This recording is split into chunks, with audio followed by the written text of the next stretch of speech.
Okay, we're going to go ahead and get started with the BZA. Here will be the first meeting, so I'll call the July meeting of the BZA to order. First item on the agenda, if everyone could please rise, face the flag for the Pledge of Allegiance. I pledge allegiance to the flag of the United States of America, and to the republic for which it stands, one nation, under God, indivisible, with liberty and justice for all. All right. So first item on our agenda here for the BZA is approval of the June 26 minutes. Those were sent out. And actually, we have 4 members present, one not present, so we do have a quorum. So any comments on the minutes? Anything? Entertain a motion to approve those. If not, moved by Dave to approve, seconded by Matt. All those in favor of approving the June BZA minutes signify by saying aye. Aye. Opposed? Okay, the minutes are approved. Okay, we have several causes here tonight on the BZA. So first one is BZA-114-26. This one is Mark and Tabatha Stevens. It's a variance. It looks like Wheatfield. Who do we have representing? Yeah, you can come forward, please. And make sure your mic is blue. That means it's on. I can't tell if it's on or not. Yeah, just push it and there we go. So yeah, enter name and address for the record and go ahead. Tabatha Stevens. The address is 4012 North. Sorry, 3949 East. Sorry, 1425 North. It's a different mailing address than the physical address. It's weird. So sorry, I had to think about it. We are looking to take down 2 sheds that we have right next to the road and put up one big shed in its footprint. So it wouldn't be any different of a footprint than it already is. It will just look much nicer and be more modern, not falling apart. One of the sheds is like completely falling apart. And where we live, it's a very, very old community and it's a 1-lane dead end road. There are houses that are like 5 foot off the road. It's just, they said I had to come here and ask permission. And let's see here, what 63-foot variance, is that right? Yeah, yeah. So she also said that we're zoned wrong. It should not be 60 foot, 63 foot from the road. The zoning is wrong in our area, she said. We've got really small lots there and it's being zoned A2, 2-acre lots, and the setbacks for 2-acre lots. When they've got really small lots, it really Doesn't fit. Okay. Was this ground subdivided at one point? Back in the 1800s. Okay. Wow. Okay. Yeah, so where we live, actually, it was originally a 1-room hunting shack when it was a trading colony. So I mean, like when I say it's an old community, like that house across the street was a hotel. They tore down a bar to put in the bridge. I mean, it was an actual little community and everything is right there off the road. You're by Dunn's Bridge? Yes. Gotcha. And you say the 2 sheds would be consumed essentially by one, but the exact same footprint? Yeah. Okay. Yeah. Okay. I started looking at your sketch here. The road is a dead end road, Yes. so you have very little traffic. Very little traffic, yeah. How to the, from your home, how far to the dead end? I'm the first house on the road. With the first house, And I think the road is maybe a 1/4 mile, if that. I'm sorry. that's as long as that road is before you hit the dead end. Yeah. Mm-hmm. And I put in here pictures and measurements from other buildings that are down our road, how close they are to the road. It's very common.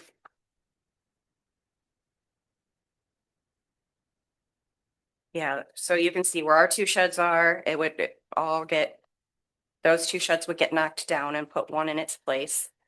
And then I know that I don't have the pictures. I turned them in But you have more pictures that you put them all. Okay. of a bunch of other sheds that are down the road and how close the houses are and Your situation's not unique to, it's, to our area now. Yeah, I've been down that road before and, yeah, you're right. It's common, very common. I see so you're right next to 400 East and then you got the river north of you. Correct. Gotcha. Yep. anything else? Okay, you guys have any questions or anything at this time for the applicant? Okay, I'll go ahead. Sorry, real quick. I see that where the sheds are currently located and where you want to replace, I mean, they're nowhere near the intersection, so it's not going to block any traffic view or nothing like that. Okay, that's important. Okay. No other questions? Okay. All right, you can have a seat.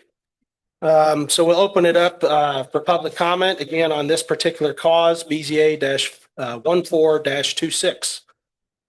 Anyone wish to speak on this cause? Okay, seeing none, we will close public comment on this cause and bring it back to the BZA for further discussion and or a motion. I move to approve the variance. Moved by Dave to approve. Do we have a second? Second. Seconded by Matt. Ma'am, if you could come back up, I'm sorry.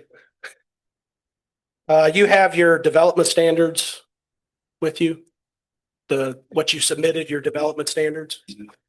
The findings, the what? Findings of fact, the three items, three statements, and then your answer.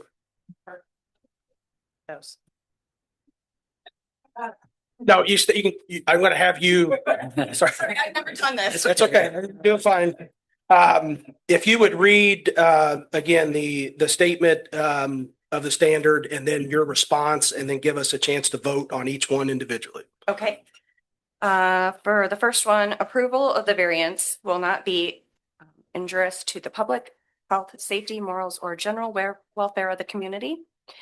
Consider whether the variance would hurt or potentially cause harm to the county.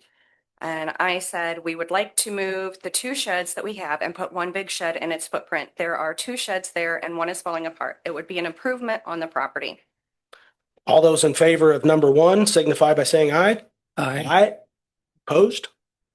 Okay, number two. The use and value of the area adjacent to the property included in the variance will not be affected in a substantially adverse manner. Consider whether neighboring properties will suffer any major negative impacts. And I said, no negative impacts.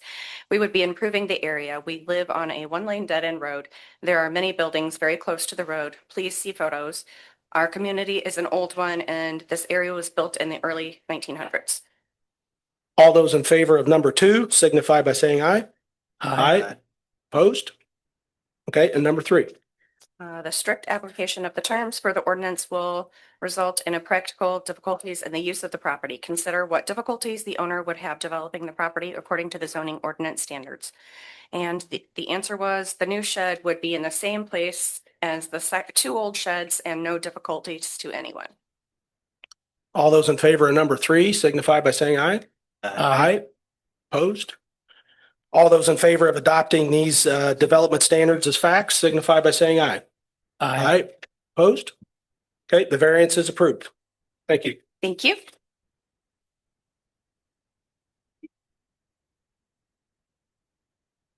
Okay, we'll move on to the next cause, BZA 15-26. Applicant is Jeffery Miller. It's a use variance. What township is that? Kankakee. Okay. Yep, if you state your name and address for the record, sir. Jeff Miller.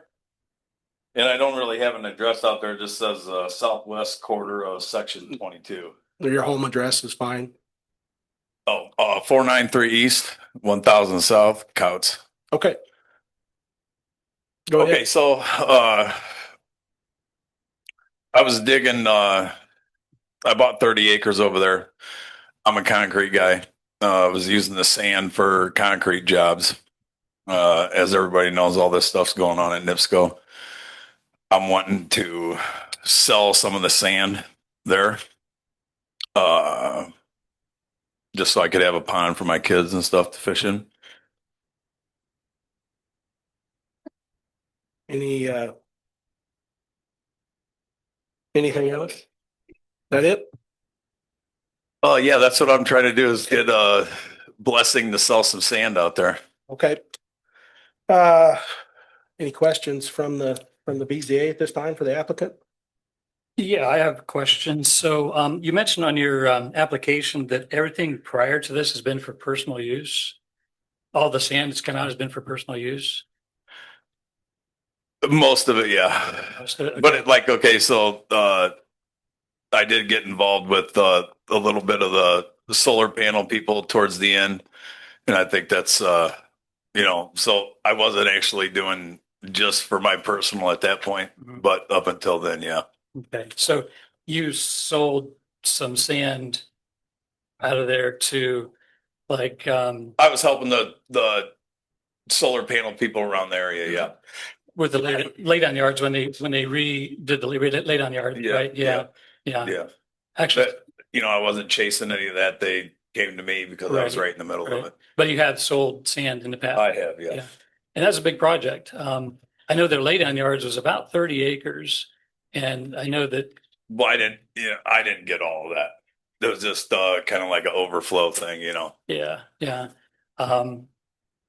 I talked to a gentleman from Next Era and then one from Ryan Central. Mhm. And they both confirmed that they did buy a lot of sand from you.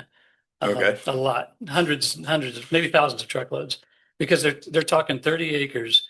They went down 20 inches to remove the stabilized soil, and then they had to put sand and then topsoil back in. So in fact, some of my ground got some of your sand. So I know firsthand that's where it came from.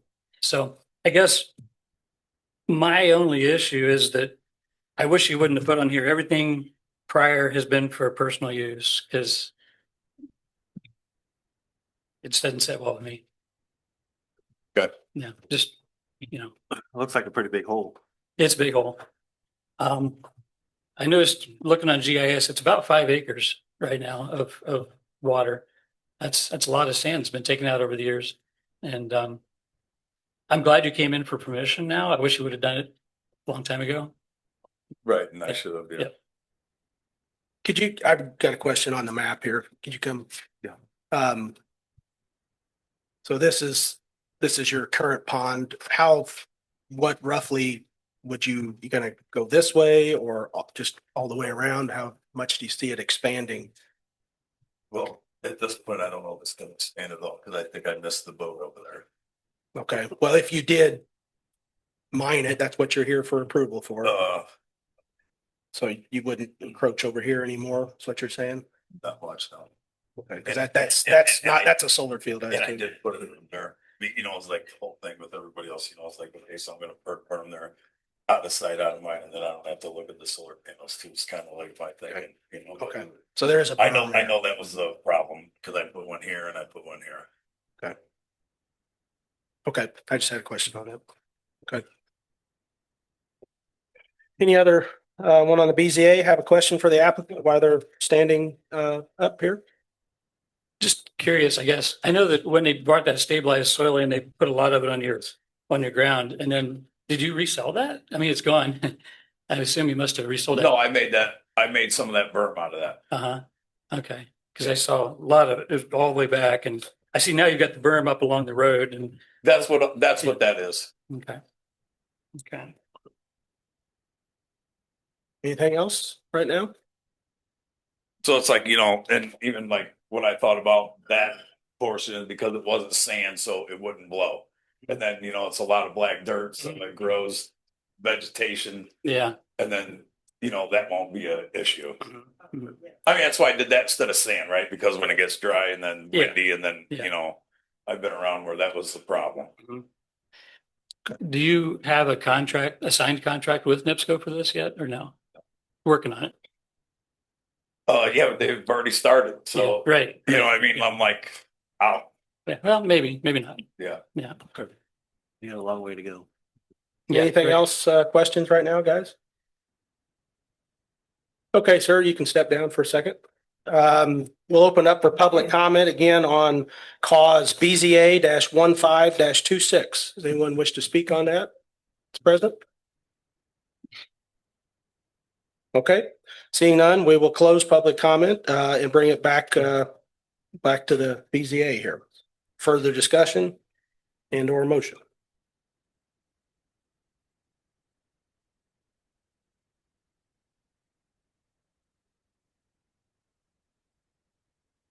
Any thoughts, guys?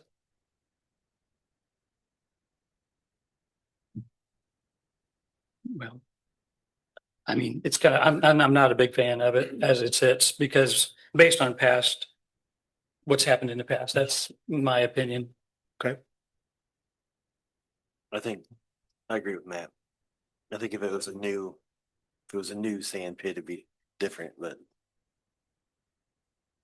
minor 1,000 loads of sands. Quite a bit. Anything, Dave? Okay. Yeah, it is. We've had applicants come before where, you know, they didn't know the process or confused at the process, which is involved. Like I said, this is maybe a little different because there was a substantial amount that took place for a good amount of time. Like I said, it wasn't just a couple loads. So anybody want to make a motion? I'd make a motion to deny. Okay, do I have a second? A second. It's been moved and seconded to deny the variance. Did we don't go through the findings or do we? To deny? No, just. Okay. All those in favor of denying the variance signify by saying aye. Aye. Opposed? Okay, so the variance is denied. Sure that it's stated on the record why you're denying. I think there was already. There was discussion, yeah, about previous sales being made Right, yeah. made public. Okay. Okay. We will move on to BZA -16-26. This is Niel Jones and Shellie Jones, a special exception. Lot 1 Kingma subdivision or Kingma private access subdivision. Who do we have? Hi, I'm Neil Jones. Address is 14992 North, 300 West. And I would like to open a small precision CNC machine shop on my property. Right. Are you currently in that business? I am. We're actually in Hebron right now and we're closing that company. The three owners are dividing it up. And I would like to continue with my current customers at my location. That's my home address. Looks like just one building. Is that right? Yeah, 3,000 square foot? roughly, yeah. Okay. Okay.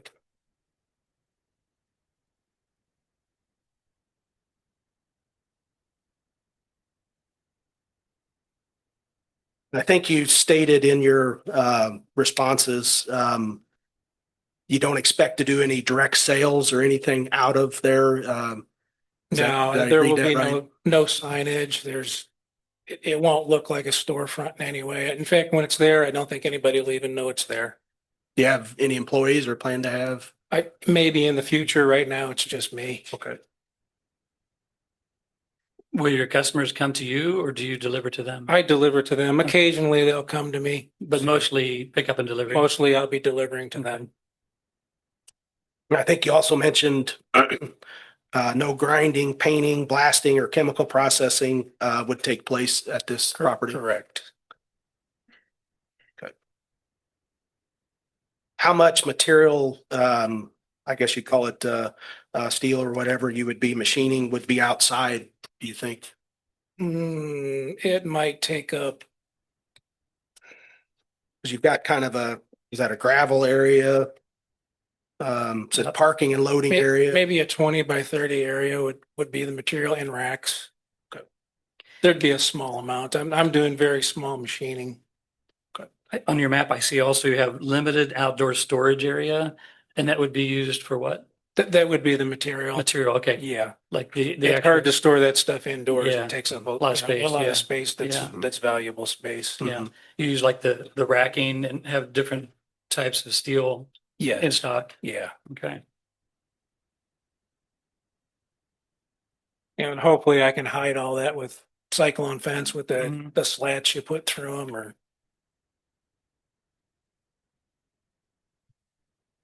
Any other questions for the applicant while they're standing up here? I'm not sure if I can ask this, but have you talked to your neighbors about this? Yeah. Yeah. Nobody's bothered by They're it. okay with it? Yeah. Okay. Any other questions? Mhm. All right, sir, if you just kind of step back for a second, we'll go ahead and open it up for public comment again on this particular cause, BZA 16-26. Do we have anyone in the audience wishing to speak? Okay, seeing none, we will close public comment. On this one, I don't see an issue. I think that's it's a needed business. I know my company has used those type of operations a lot. And I've been to a few of them that appear to be very similar and you don't even know that they're what's what it is until you go in the door. Mhm. So very just unintrusive. Mhm. Yeah, I agree. Yeah, and they usually seem very clean as well. Very clean. Yes, right, Yeah, Yep. right. I move to approve. It's been moved by Scott to approve the special exception. Do we have a second? Seconded by Dave. Sir, if you'd come back up, do you have your responses that you submitted to the six Yeah. statements? All six of them. You want me to read all those? Well, I want you to read, we'll go one by one. If you would read the county statement and then your response and then give us a chance to vote on each one. Okay. Which one is that you're asking? One. Special exception criteria, this is, see that, Yeah, I'm sorry. I had printed out my own. So that's fine. Do you have it? That's what we have too. That's what we have, so. okay. The proposed special exception will not be injurious to the public health, safety, or morals or general welfare. Go number one. Number That's one. number two, number Okay. one. The proposed special exception is consistent with the purpose of the zoning district and the Jasper County Comprehensive Plan because it allows for small owner-operated precision machining and manufacturing business on a 4.85 acre rural residential property. The proposed use will remain secondary to the residential use of the property and is designed to be compatible with the surrounding rural character. All those in favor of number one signify by saying aye. Opposed? Okay, number two. The proposed special exception will not be injurious to the public health, safety, morals, or general welfare of the community. All precision machining activities will occur within an enclosed insulated building. No retail sales, customer traffic, or public access are proposed. The applicant does not anticipate noise levels that would be disruptive to neighboring properties. All those in favor of number two signify by saying aye. Aye. Aye. Opposed? Okay, number three.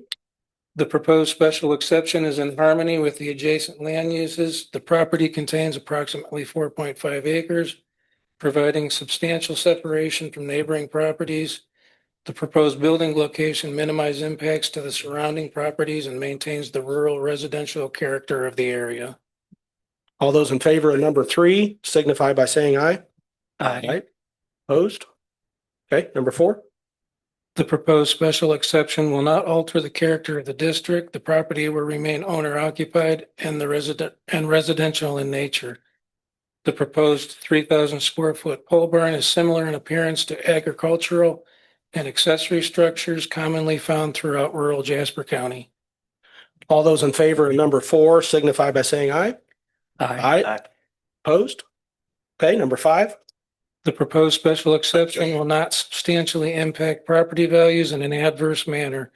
The business will be operated by the property owners, maintained in a neat and orderly condition, and conducted primarily within an enclosed building.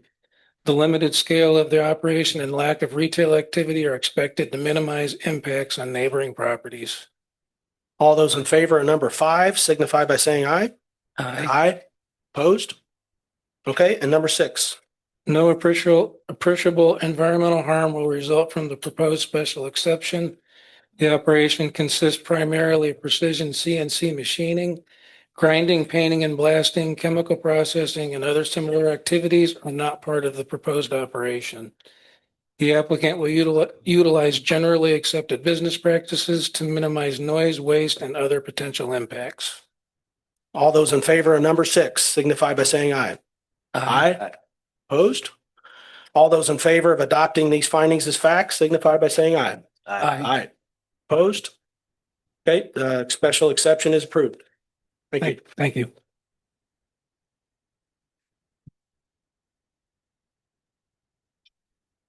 All right, brings us to our last cause of the BZA this evening. It's BZA-17-26, Toben Farms LLC, Toben Farms Venue LLC, Alan Toben. It's a special exception for an event venue in Rensselaer.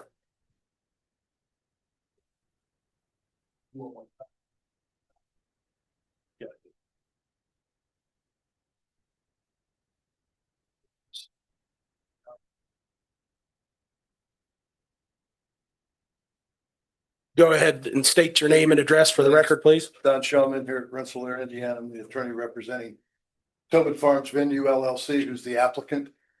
The owner of the parcel of real estate is Alan Toben. It's located in section 13, range 7 west, Marion Township here. It's a parcel of real estate that contains 198 acres. What we're looking at or what you're looking at there is what I will call the homestead property of overhead. And is adjoined directly to the north by an additional 120 acre parcel of real estate that is also owned by Mr. Toben. It is all zoned currently A1. And the request here, as you can see, the expansion of the pole barn from the top there, the lines there, the expansion has been made. They expanded to the 45.5 foot width to 115 foot in length. That pole barn was obviously used for storage of machinery. Mr. Toben has not farmed for several years. He leases his farms out. In essence, the pole barn was not being utilized in any way. What is contained on the property, as you can see, is 2 pole barns, one up front, one directly behind it. The residence that is, I will say, been in the family over 100 years. And additionally a storage shed, a detached garage, and a couple grain bins on their typical farm homestead, if I may. It's been totally renovated and updated on the interior to make use as a venue for private events that would like to utilize the same.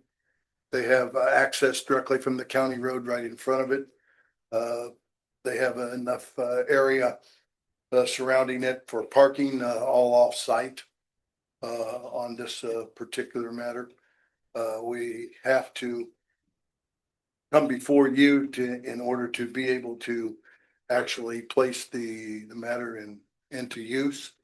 It seems to me that it's an effort to take something that has not been utilized and has been deteriorated, but making it into something that is very nice and could be utilized by the Jasper County community when they need events to utilize the same. Everything will be brought in on site. There will be nothing like if there's food, the food will be brought in. Everything will be catered in and then catered out. So that's the request. It's located virtually about 3 miles directly south of us. It's on a county road that has no other residents on it. And in fact, the closest residence, I was trying to tell you, is it more than a mile away. And I think if you look at the way the crow flies, if you go straight to the east, you would have to go across 231. And I'm gonna call it, it's a residence where someone resides in the house right in front of Roseacre Farms at the corner of 231. So that's sort of the location. It has no other traffic on it except what would come to this venue and to their residents. If anybody has any questions, I will try to address the same for you. I'm sorry, did you say the building's already been modified, expanded, They have renovated the interior Renovated. of the same, made and, it, and increased the size of the building also? yeah, you can see, yes. they By your lines increased- there, okay. Basically, the width is virtually the same. They just increased the length of Sure. it to expand it Okay. out farther and put a little awning on there. They finished the interior Yes. drywall and whatever, yeah.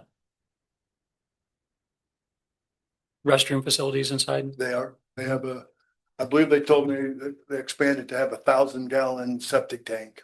It was already been inspected by septic tanks from Jackson's, Okay. so they proved that, so. Do they have a capacity projected? Well, it depends how many you could put in there. Yeah. So yeah, you could have several hundred. Mhm.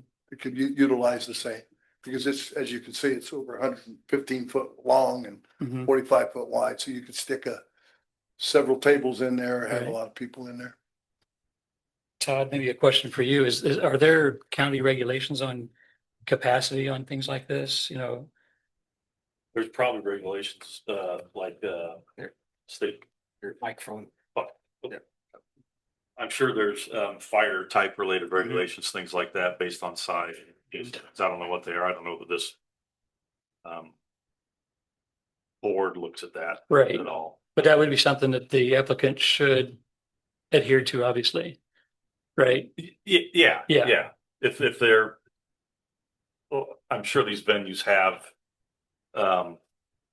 regulations as far as capacity based on the size and maybe the way it's constructed. I don't know, that's outside of Yeah. purview, but the applicant would have to, if approved, would have to adhere to those. I'm sure they would. I believe that probably be the fire marshal Fire marshal, Okay. I was trying to- Okay. would have that. Okay. We could check into Yeah. that. I wonder if Rensselaer has that or if it's the state fire marshal Mm. that has that regulation. Mhm. I don't know. Mhm. We could check into that. Yeah. Who? Any? Okay, Yeah, I would definitely recommend sure. take that route. Be in compliance with 15 that. square foot person, How many? 15. 50 square foot versus? 15. 15 square feet Well, per person. okay, we can do the math. I can't do it in my head, but. On the responses for the findings of fact, I think it was brought to your attention that might need a little more detail. Any thoughts Yeah, and on I can address those, what that? I can address those. Yeah, it was, and I didn't quite know what, I've done this a few times. I didn't know exactly how to expand on exactly what I said, but I was hoping that the explanation on what we're doing and why we're doing it and the surrounding area will address some of these when I go through it.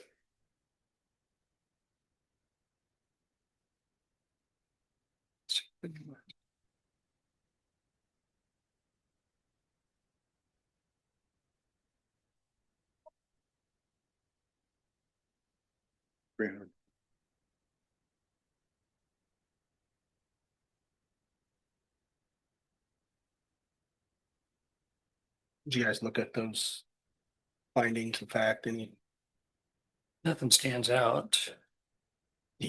think we need more detail? I was looking on the map to see what's around.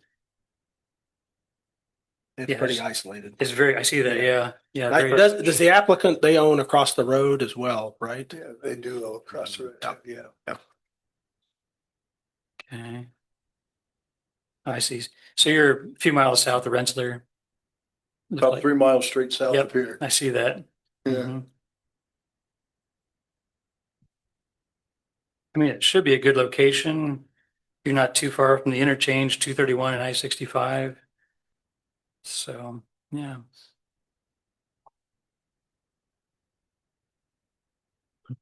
Any other questions for the applicant? Other up? Anything? Okay, you step back, sir, and we'll open it up for public comment on this particular cause, BZA -17-26. Do we have anyone wishing to speak? Being none, we will close public comment and bring it back to the BZA here for further discussion.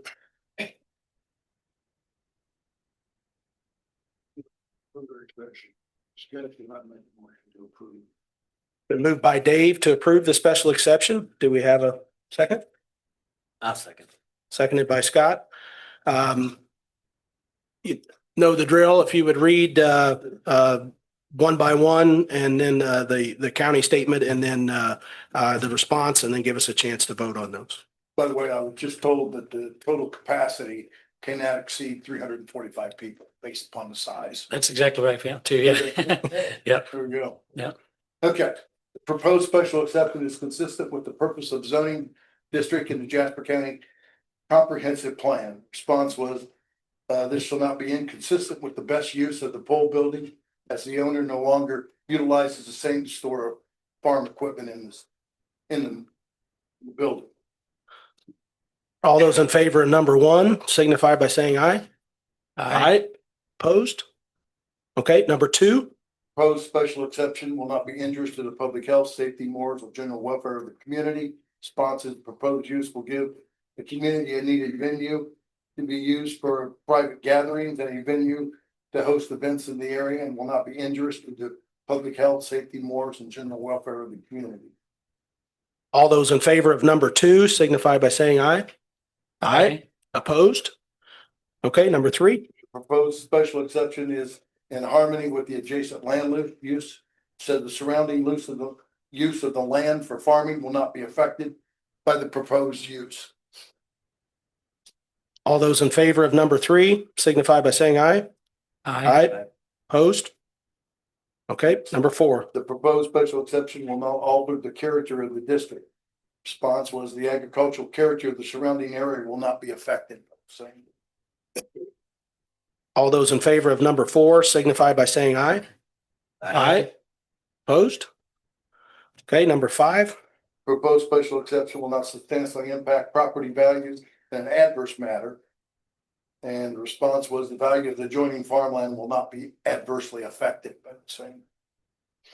All those in favor of number five signify by saying aye. Aye. Opposed? Okay, number six. No appreciable environmental harm will result from the use allowed by the special exception, or if some harms could result, the resulting harms are eliminated or reasonably mitigated by best practice measures taken by the applicant or others in relation to the use of the special exception.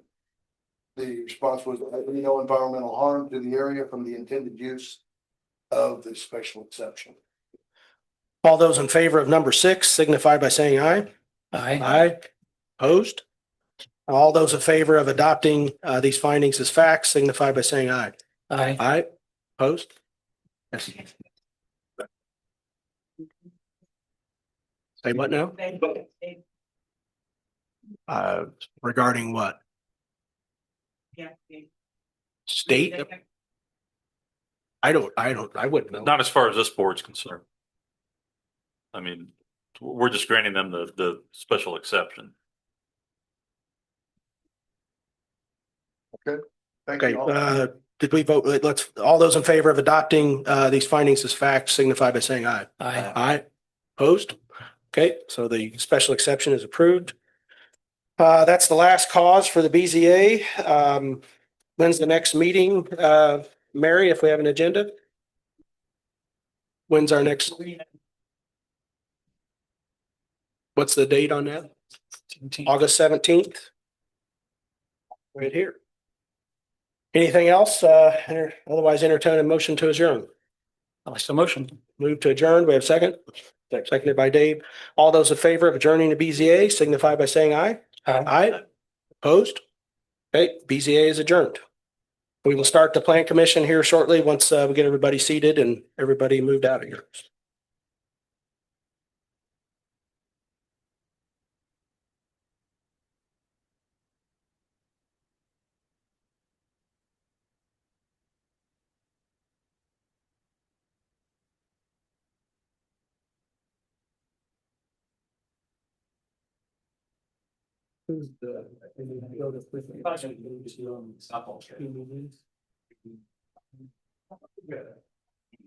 Oh, special meeting.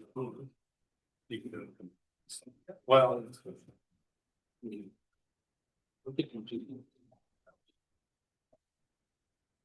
So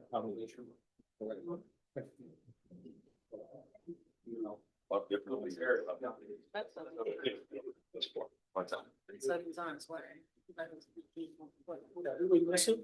Fence is on his way, he said. I thought I saw him. Yeah, they're both outside. There. Yeah, they're both outside. Steve, can you stick your head out there and see if Vince and Eric Johns are out there? Thank you. Which one? For the subdivision? It's 2060.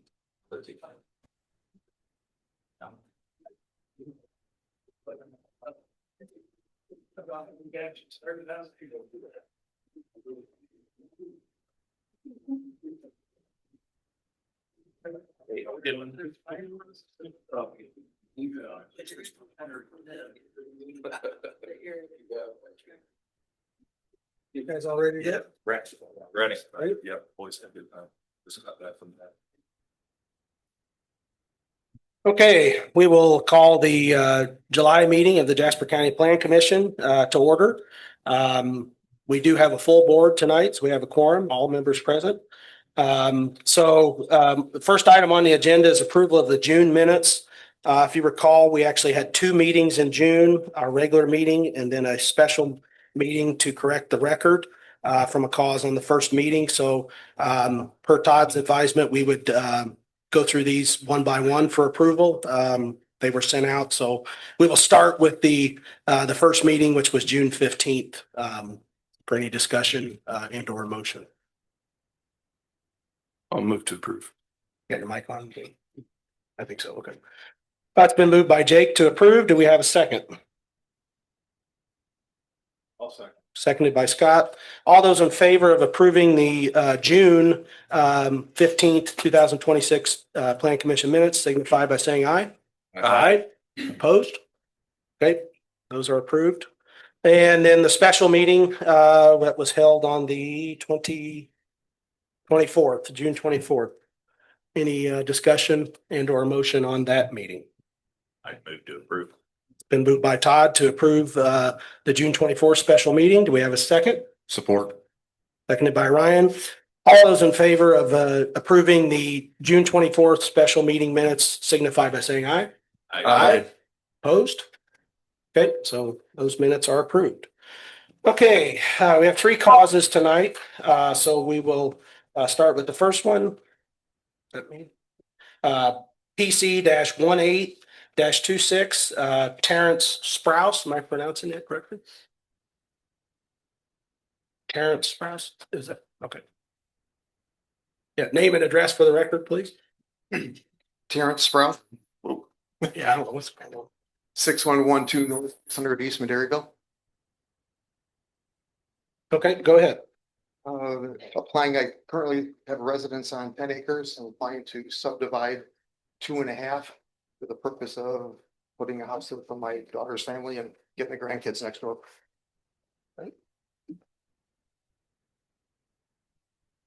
You guys remember on a primary plat, the reference section 20.90, item 7 under findings of fact, letter B, there's I believe there's 5 findings of fact that to consider, and that if we do have a motion, we would need to vote on those individually.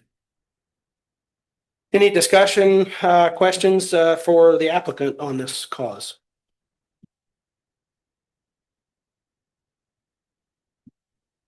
Mary, any concern from your side?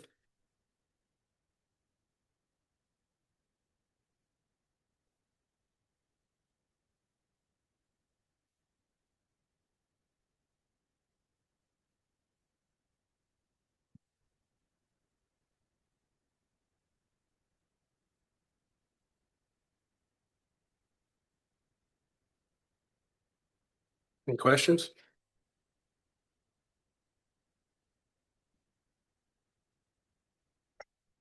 Anybody from the audience? You guys all good? Okay, you'd step back for a second, sir. We will open for public comment again on PC-18-26. Does anyone wish to speak on this cause? Okay, we'll close public comment on this cause and bring it back to the Plan Commission here for further discussion and or a motion.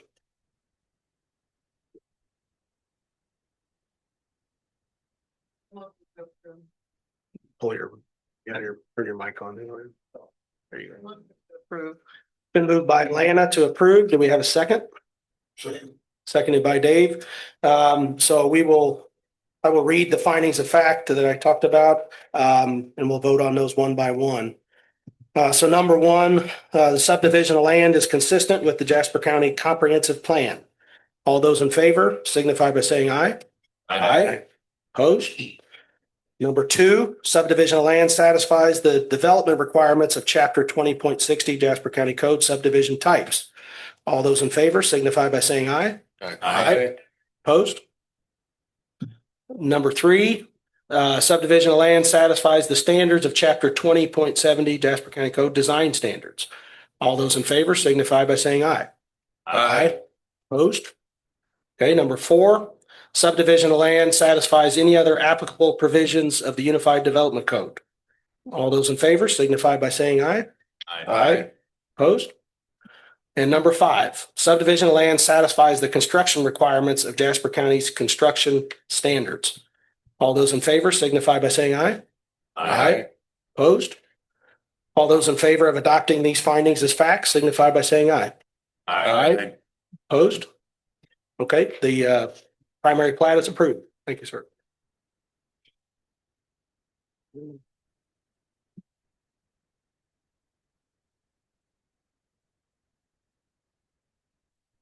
All right, so this brings us to our second cause for the evening, which is a continued cause from the June 15th meeting.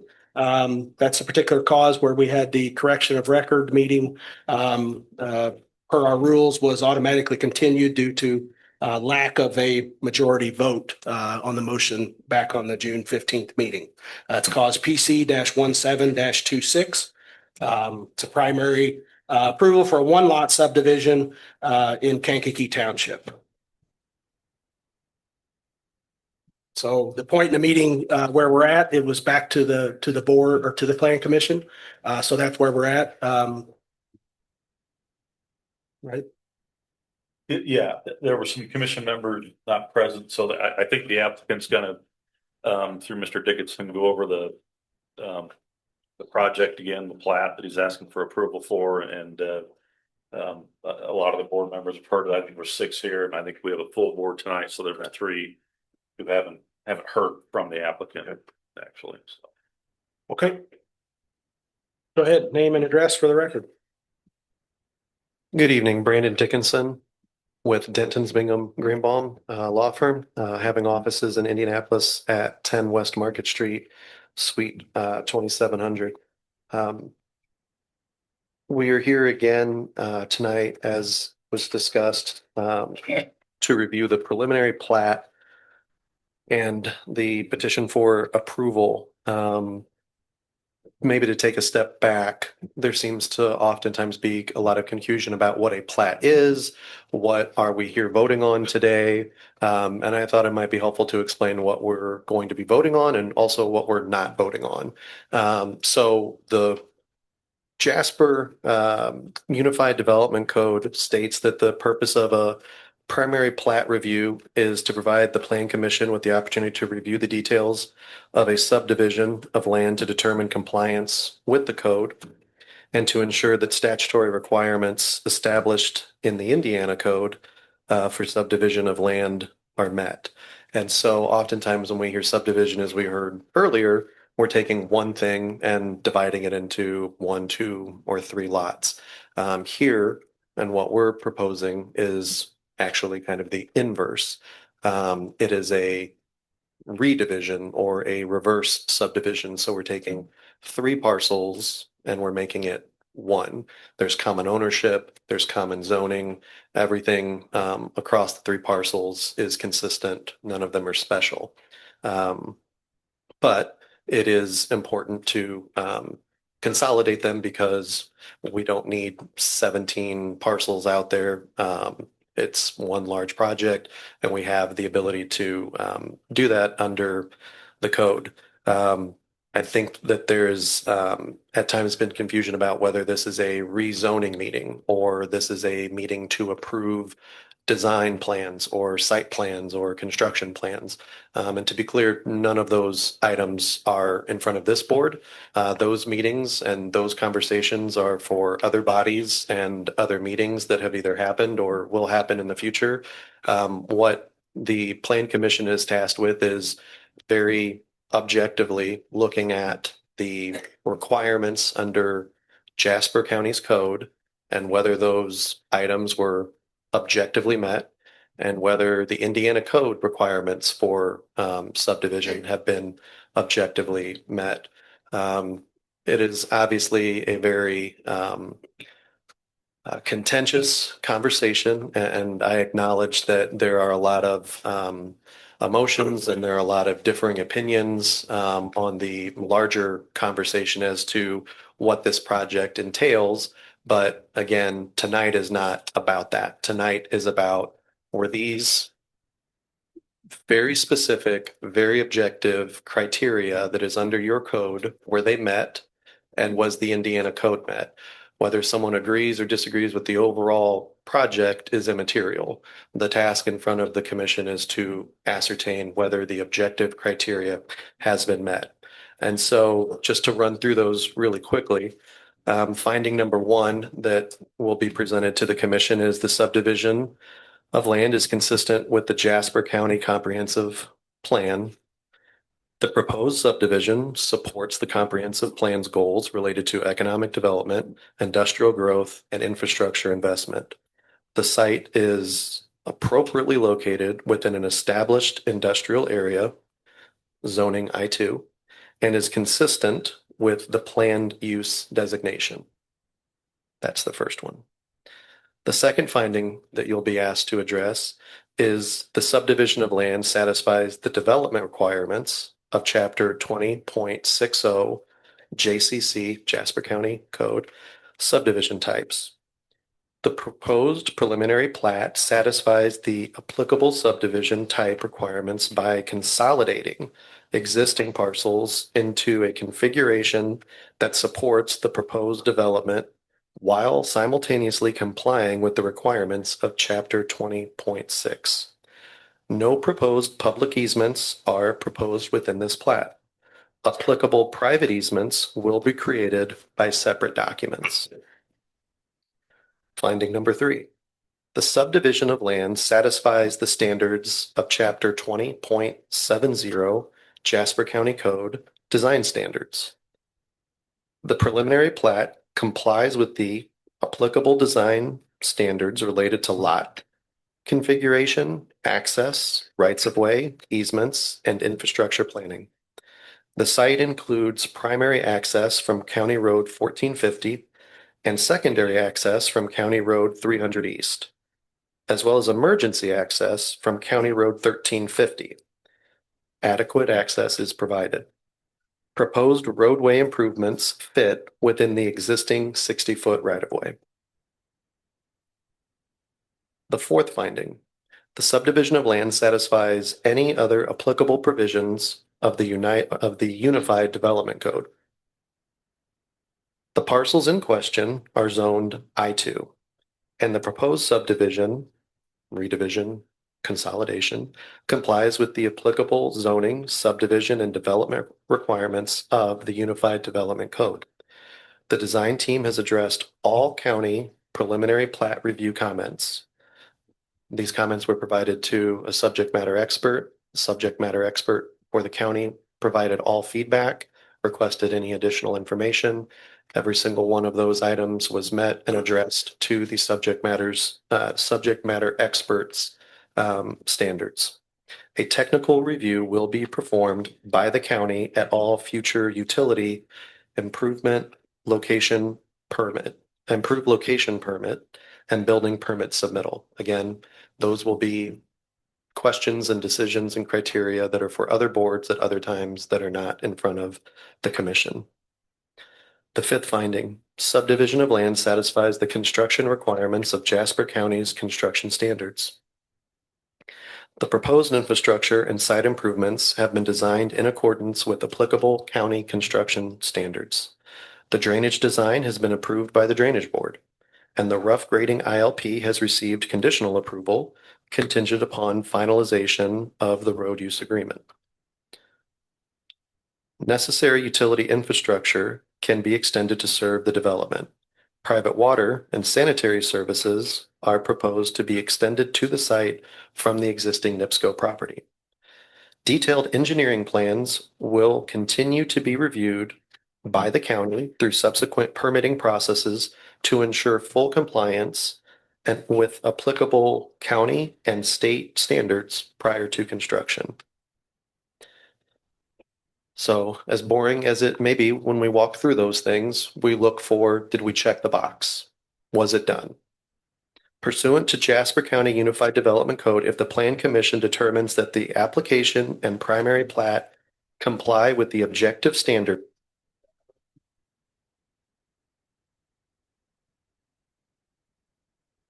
I think it died.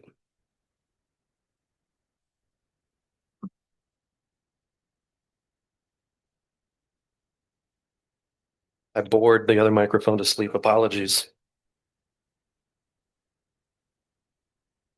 If the Plan Commission determines that the application and primary plat comply with the standards established in the subdivision control ordinance, the commission shall grant approval. And that is a verbatim draw from the county's code. If these criteria are met, the Plan Commission must approve. It is not provide any subjective leeway. Based on the findings outlined below, the proposed preliminary plat satisfies the applicable approval criteria and is eligible for approval. The subdivision of land is consistent with the Jasper County Comprehensive Plan. Yes. The subdivision of land complies with Chapter 20.60 of the Jasper County Code, subdivision types. Yes. The subdivision of land complies with Chapter 20.70, the Jasper County Code design standards. Yes. The subdivision of land complies with all other applicable provisions of the Unified Development Code. Yes. The subdivision of land complies with Jasper County construction standards. Yes. When all of those criteria are met, the Plan Commission under the ordinance must approve a primary plat application. We understand that not everyone is in support of this project, but that is not what is at hand tonight. What is at hand tonight is a very limited and specific set of 5 questions that relate directly to a technical review and technical approval of a design that lays out for the county and the public that 3 parcels that are already zoned industrial are being combined into one. We lay out whether there will be any public easements, there won't be, and then we articulate that there may be private easements which may show up on a secondary plat. It is important to get this right, which is why this is a public hearing. At the same time, this is also a oftentimes administrative task because it is not a subjective policy question. It is a objective technical question. But under Indiana code, we have to make sure that all 92 counties are following the Indiana code, and these meetings help ensure that the Indiana code is being met and properties are either being divided or unified or subdivided and platted correctly, which is what we've done here tonight. If there's any questions that I can answer for the commission, I'm happy to answer them. And I would also point to the fact that I don't know if the gentleman that reviewed it from Butler Fairman is here tonight, but for the 3 commission members that were not here last time, Butler Fairman representative did step forward and stated that all technical questions, comments had been answered by the applicant, and the representative from Butler Fairman endorsed an improvement of the preliminary plat for those reasons. So with that, I'm happy to answer any questions that the commission may have.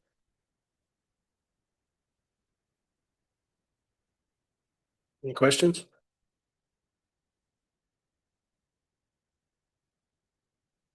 No questions at this time, Kent, but I do believe Brandon from BFNS is here. If you Brandon, wouldn't mind having him speak. where's Brandon at? Yep. You come forward, sir. Speak to you. Just state your name and address for the record, please. Yep, not Brandon. Oh, Sorry. Jake Dammerell, representing Butler, Fairman, and Seifert, here in the stead of Phil Graylick, who presented to you last time. But yes, that is correct. We did do a technical review of the subdivision, and at the first review, there were 18 comments that were then addressed at a further review. All of those matters have been met. We would recommend approval based on those findings that everything was in order with the Jasper County Unified Development Ordinance. Yes. Any questions for the engineer? Yep, thank you, sir. Yep. Thank you. Thanks, Jake.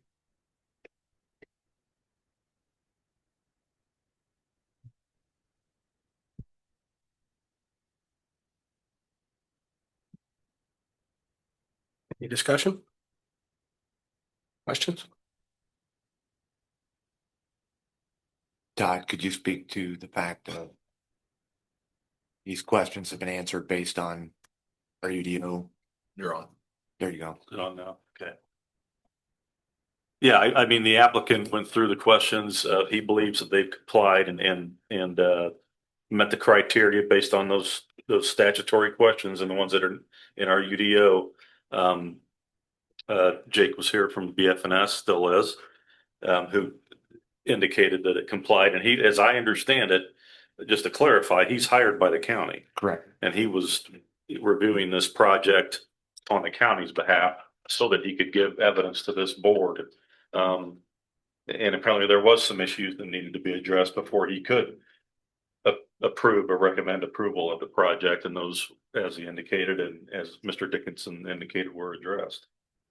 So does that answer your? Yes. Okay.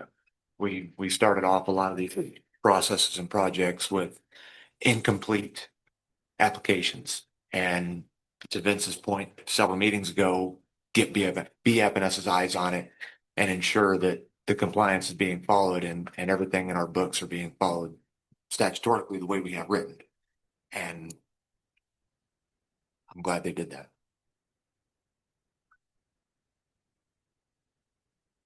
Any other questions? So being this was continued, what is our next step from this meeting?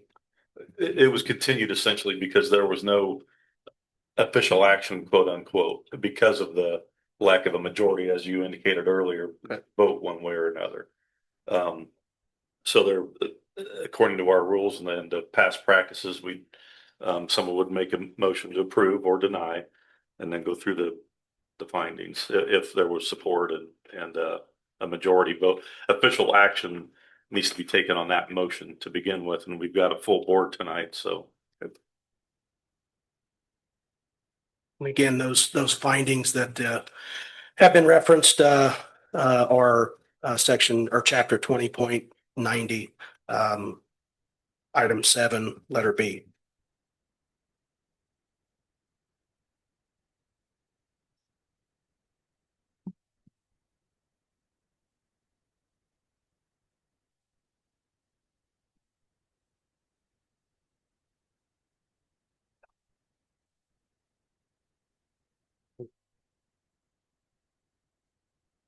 Any other questions or anything?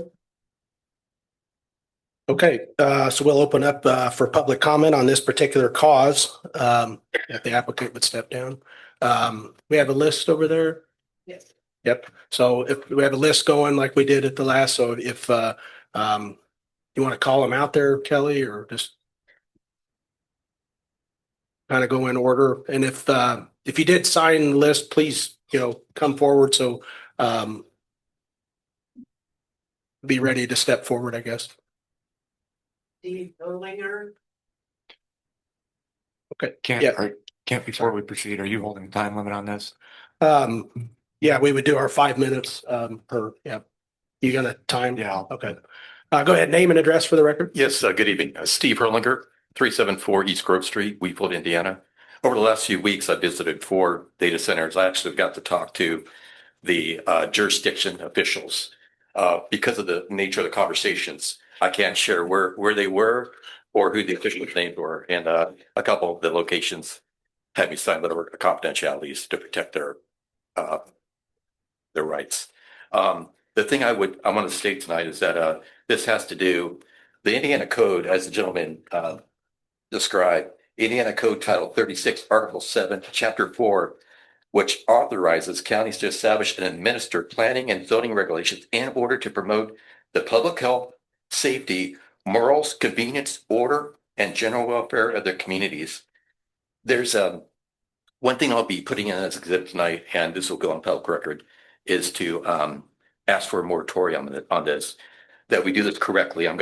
We need to evaluate the long-term impact. Please, so we can hear, please. We need to evaluate the long-term impacts of electrical transmission capacity and reliability. We need to study the projected water usage and the wastewater infrastructure demands. We need to assess traffic impacts, emergency response capabilities, and public safety concerns. We need to review environmental impacts, including stormwater management, noise, air quality, and backup power generation. I'm going to stop there for a moment. We're not even talking about the noise. I have on my phone recording when I drove a mile back from these 4 different locations, 4 different states, and it sounds like a lawnmower outside the building, maybe 50 feet. That's what it sounds like. And so there's a problem here, which we haven't done any studies. The gentleman has not brought up any of these studies at all and gave them to the county for their review so they can make an intelligent decision that's going to protect their constituents and the general public.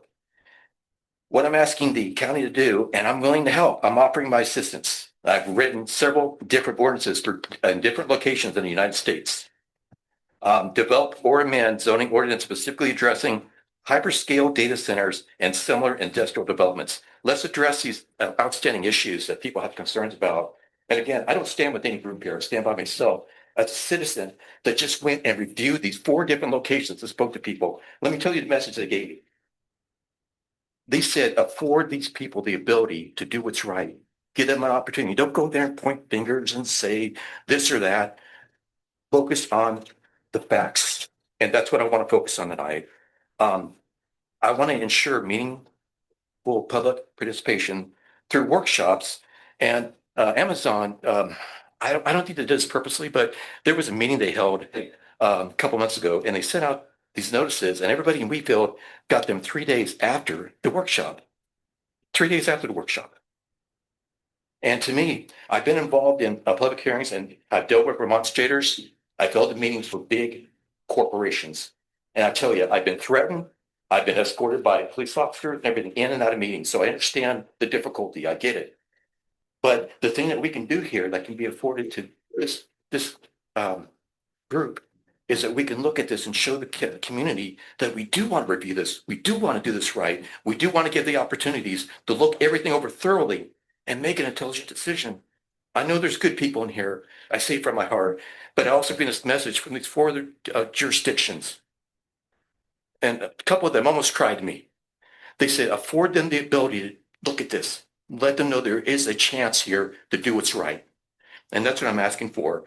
And again, I just want to repeat that under Indiana Code Title 36, Article 7, Chapter 4, which authorizes counties to establish and administer planning and zoning regulations in order to promote the public health, safety, morals, convenience, order, and general welfare of the communities. And I know there's good people here. And again, I'm asking as a citizen, I don't stand with any group. This isn't about anything. It's not about politics at all. I'm just saying if we can look at this, because the thing that these 4 municipalities continue to speak back to me about was they didn't take the opportunity to do this. We have an opportunity here, and this is about the data center. This is not about parcels, partitioning, any of that. This is about the overall effect of what that is and how it's going to affect the community. I thank you so much for your time. God bless you. Okay, thank you, sir. Who do we have next? Barb Deardorff. Yeah, name and address for the record, please.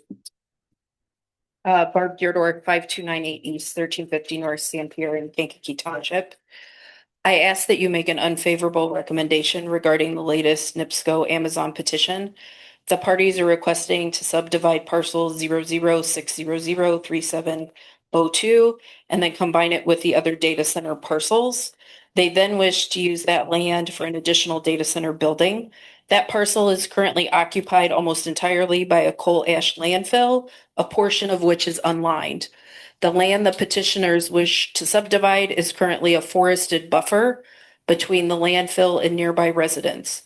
Specifically, there are 4 homes across the road from the forested buffer. As NIPSCO had previously agreed to this forested area to act as a buffer with adjacent property owners, I ask that you hold them to that promise.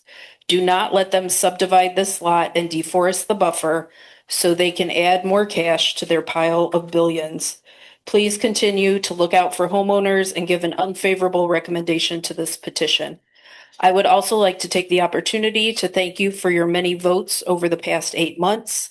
I am sure these months have not been easy for you. You are the one body who has continually taken the concerns of the homeowners and residents under consideration and voted your conscience.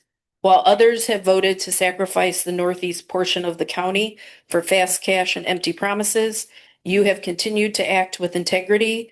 You are the only body standing up for us. I ask that you continue to do the same tonight. Thank you. Okay, next.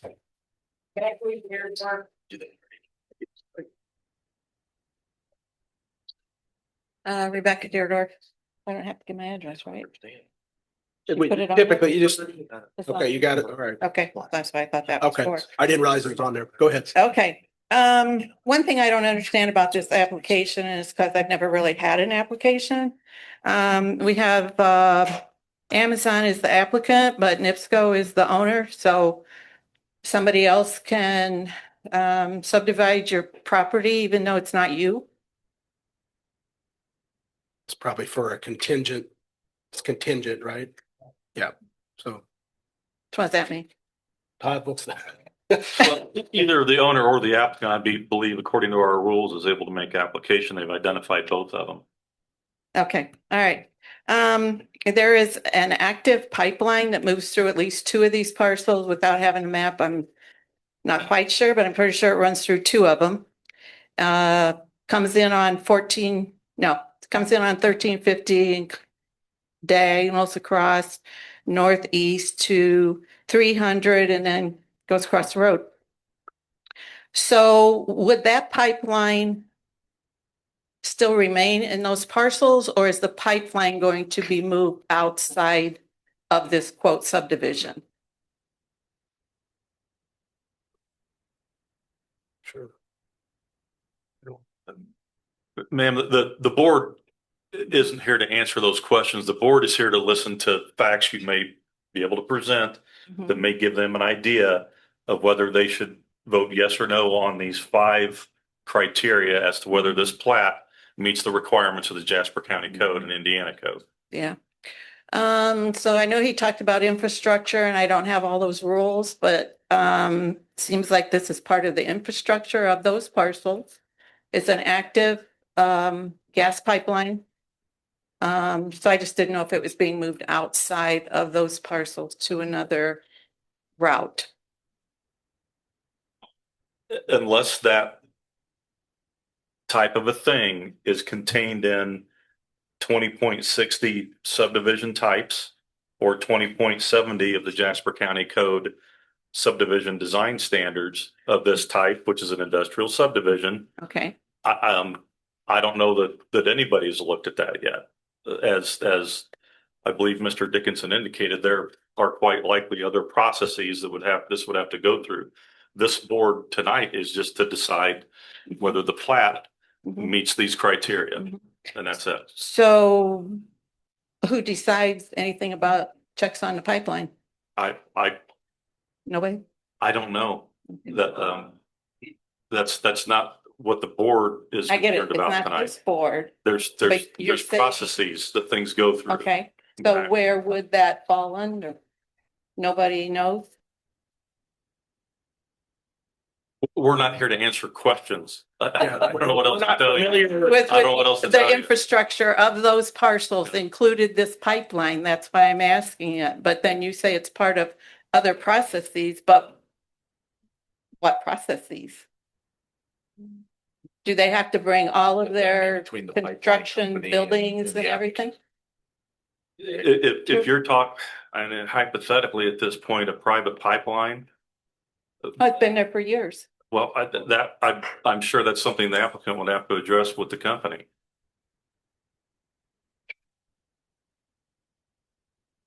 Maybe the applicant can speak to that. Maybe the engineer from BF&S can speak to that, but I don't know that that's anything this board needs to consider in respect to these 5 delineated criteria in the Jasper County subdivision code.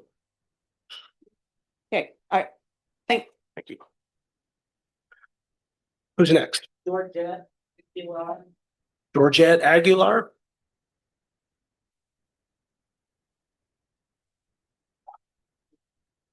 My name's Georgette Aguilar. The address is 197 East 650 North Rensselaer, although I'm at the very northern part of Rensselaer, so I'm much closer to Wheatfield. So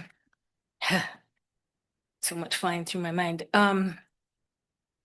It feels like Amazon's lawyer thinks he has you cornered.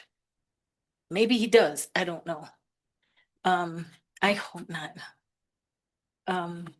It seems like this board, you guys have been so attentive to hear the citizens more so than we've seen. We've heard some rumors, and I realize rumors aren't always true.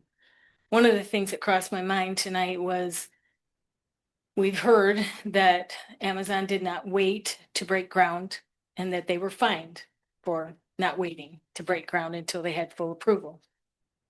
And I couldn't help but notice when the man was here earlier, and I know it was a different board, but you guys, similar, you were here too. He was punished because he didn't do the right thing with his gravel in the first place. And it feels like, I know Amazon, this reminds me of the Wild West, like the biggest, the strongest will come and just run over the little settler, the little people. And I know you guys are being put in a bad position, but we don't know who else to go to or what else to do. Because I've done a lot of research on the data centers, and the impact on the local people and environment is substantial. And again, I don't know if your hands are tied. We need to be doing the right things for the right reasons. And I think all the people that are in power in the county need to think about what kind of legacy they want to leave. I believe you all came into the positions you're in to serve your fellow man, to serve the people of Jasper County, and that your heart was to do the best for the people and the county. I took flyers around to try to see if people could, to make sure they were aware and would they speak up. I did not meet one person, because one of the things I was told is that the officials believe that most of the county citizens are for this. I literally did not meet one person, but a lot of them said, why are you trying? It's a done deal. They're going to do what they want to do. And I just, one lady said to me on Saturday, if the founding fathers would have said, this is too big, we can't overcome the power of England, and they gave up and didn't fight for liberty and justice, just stood and said to, the Pledge of Allegiance and talked about liberty and justice, is it possible that we could do something to ask the people? I know you're not supposed to answer, but anyway, I'm not going to take up too much time, but as the man said. And one question, and I don't know if this is for you, but for any leaders in Jasper County, they know this is a big deal. Have they visited other data centers? Have they talked to the citizens at the local cafes? Have they done their due diligence and research to find out what are we signing up for? Do we want this? Once it's in, and you know, you can't backstep at that point. So, I agree with the gal who said we do appreciate the tone of this particular board and that it does feel like you listen. And so we're just hoping if I don't know if Amazon's lawyer is threatening you with a lawsuit because he feels like he's dotted his i's and crossed his t's. I don't know. I've been on boards. Most of my life was spent in Michigan. So I know what kind of stuff. Time's up, ma'am. Okay, Thank you. bye. Thank you. What you got, Kelly?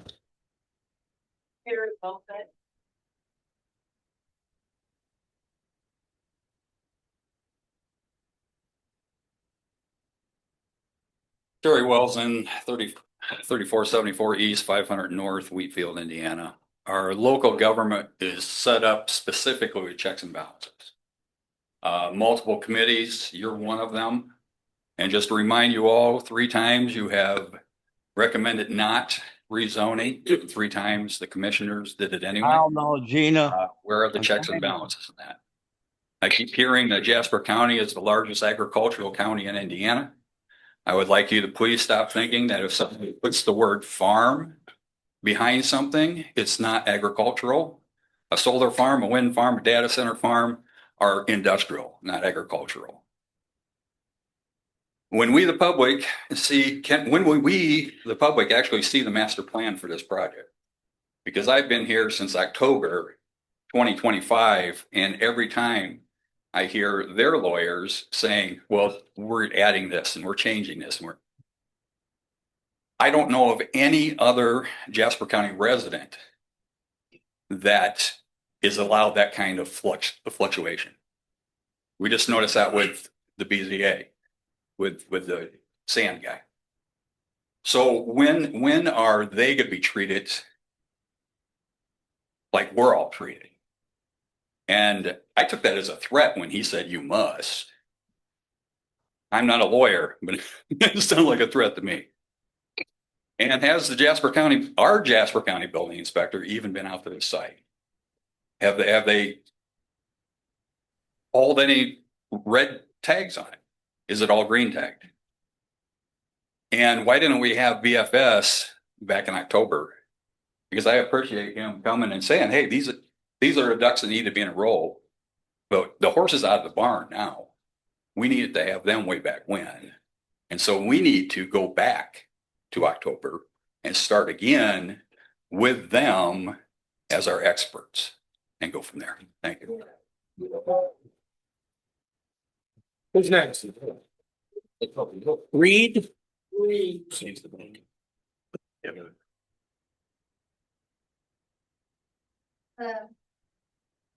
My name is Shauna Reed and I live at 172 East 1100 North, Wheatfield, Indiana. I'm not far from there. In fact, I'm at the corner that was hit by the tornado. We just started getting our house back together just to find out that I may have to move unless something is done. I am not going to live there and drink that water if it is contaminated. Are there checks and balances when you agree to this plat? Are there protections in place that will protect my well? I have a shallow well. Are there protections in place for that? Because once this is approved, like someone said, the horse is out of the barn. I'm concerned about my water and my proximity to this. Thank you.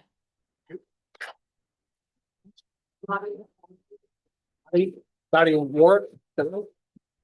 Dottie Ward, is it? Lottie. Stein, I'm sorry.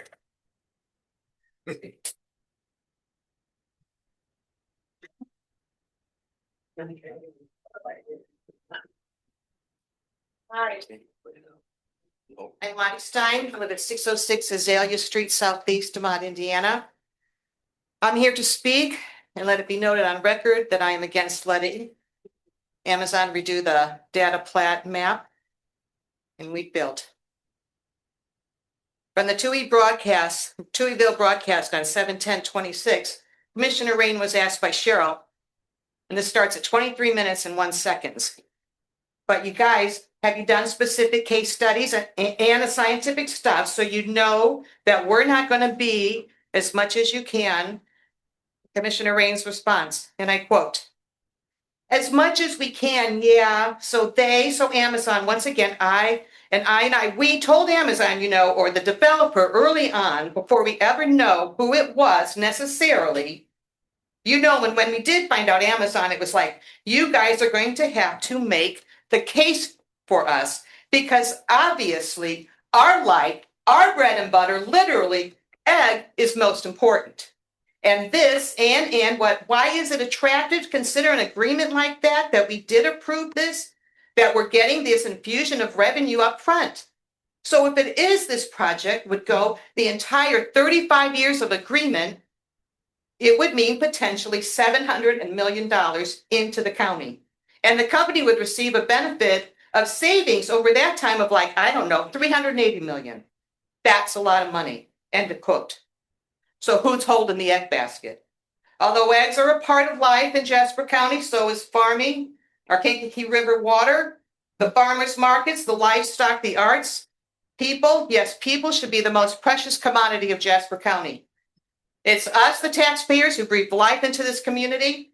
Not everyone can be here to speak against Amazon and their data center plat mop request. So we stand together and we let our voices resonate throughout this hall, this meeting.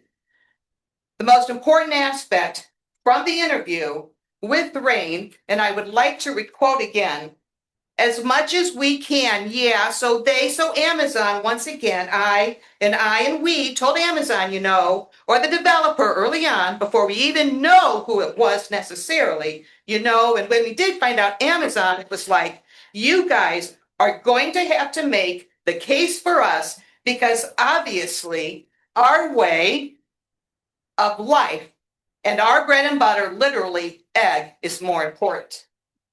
Amazon is coming to this community, Jasper County specifically in Wheatfield, and it's taking over. They're asking for more and more. And why do the residents of Wheatfield have to put up with this nonsense of them constantly changing their minds? Jasper County Commissioners, you can do better than this. I wonder if Amazon's owner, Jeff Bezos, I wonder if he looks at his eggs in the morning and thinks of Jasper County, Indiana. Amazon is the control here. They've got the money. They've got the backing from larger corporations. Amazon holds a basket of eggs here, and you know it just as well as we do. They came in this rural community of Wheatfield and took over. Amazon is asking for more and more. And the commissioners, you need to stand with us on this side of the podium and believe in yourselves. Do the right thing. Amazon should have been upfront from the very beginning and honest about their plan. What else? Well, we are citizens. We need to be here. I request, and this isn't a basket of eggs or a scrambled egg, an over easy egg. I request you vote no to Amazon's data center plat map request. Vote no, because we can't eat money. And thank you very much. Please. Can't hear. Cynthia North, I'm sorry. Go ahead. North, go ahead. Hello. Okay. My name is Cynthia North. I live at 13460 North 300 East in Wheatfield. And just this plan keeps getting bigger. At the open house, Amazon 9 buildings, the plan you're voting on tonight has always shown 13. Now that we have Amazon's own signed contract with this county, it confirms in writing. Not more than 13 buildings with an estimated 280,000 square feet per building. This isn't a rumor. It's not a transcript. It's the county's own executed agreement. The community was told 9. The contract says 13. almost 50% more buildings than what residents are shown at the public outreach events. I am asking the commission to put this discrepancy on record tonight and asked Amazon directly, why was the community told 9 when the filed plans and the signed agreement always said 13? Thank you. Please vote no on the plat map. Nora Harmon? Nora Harmon? Nora?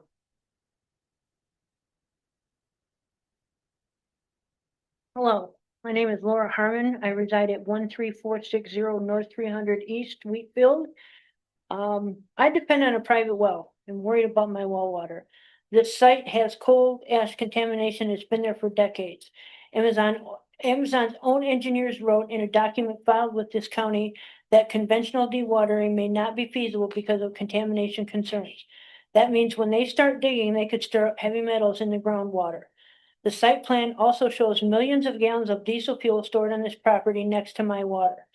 The agreements require Amazon to contribute $3 million towards water and sewer infrastructure, but that money is tied to a grading trigger and it goes to county infrastructure, not to my well. Before this commission votes, I need to know who is responsible if my well is contaminated. Is that protection in writing anywhere? Because I've read the agreements and I don't see it. We need to vote no on the plat map. Thank you.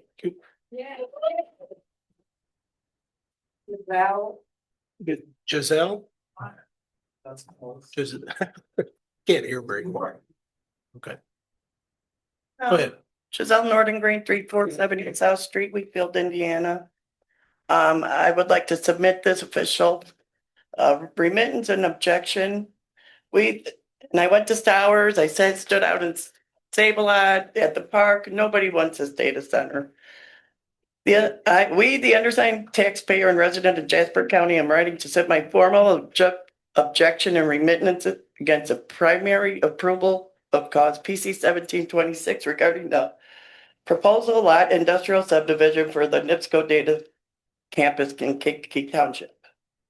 The public notice for tonight's special meeting acknowledges an inadvertent procedural error regarding this cause number. Sorry, I'm not a public speaker. During the June 15, 2026 hearing, a procedural flaw of this magnitude cannot simply be patched in a special session. It invalidates the integrity of the prior presentation. We demand a commission order, a full de novo, completely fresh public hearing with entirely new, lawful public notices sent out to all adjacent landowners. Incompatibility with the comprehensive plan. The proposed 304-acre industrial layout heavily conflicts with the agricultural character of Kankakee Township. The infrastructure required for up to 9 data center building poses an unstudied threat to our local water table, residential well water, and local utility cost. Therefore, I respectfully urge the County Plan Commission to deny primary approval of cause PC 1726, or at a minimum vote to continue this matter until an independent third-party environmental and hydrological impact study can be reviewed by the public. And then this is the Constitution. We declare that all people are created equal, that they are endowed by their Creator with certain inalienable rights, that among these are life, liberty, and the pursuit of happiness, that all power is in the people, and that all free governments are, and the right ought to be founded on their authority and instituted for their peace, safety, and well-being, for the advancement of these ends. The people at all times indefeasible right to alter and reform their government. Thank you. Ashley Williams. Ashley Williams. Ashley Williams.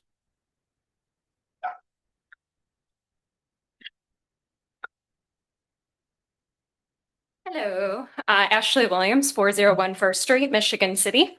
Good evening. My name again is Ashley Williams. I'm speaking on behalf of Just Transition Northwest Indiana. We're an environmental justice nonprofit that's been following this issue really closely over the past year here in Jasper County.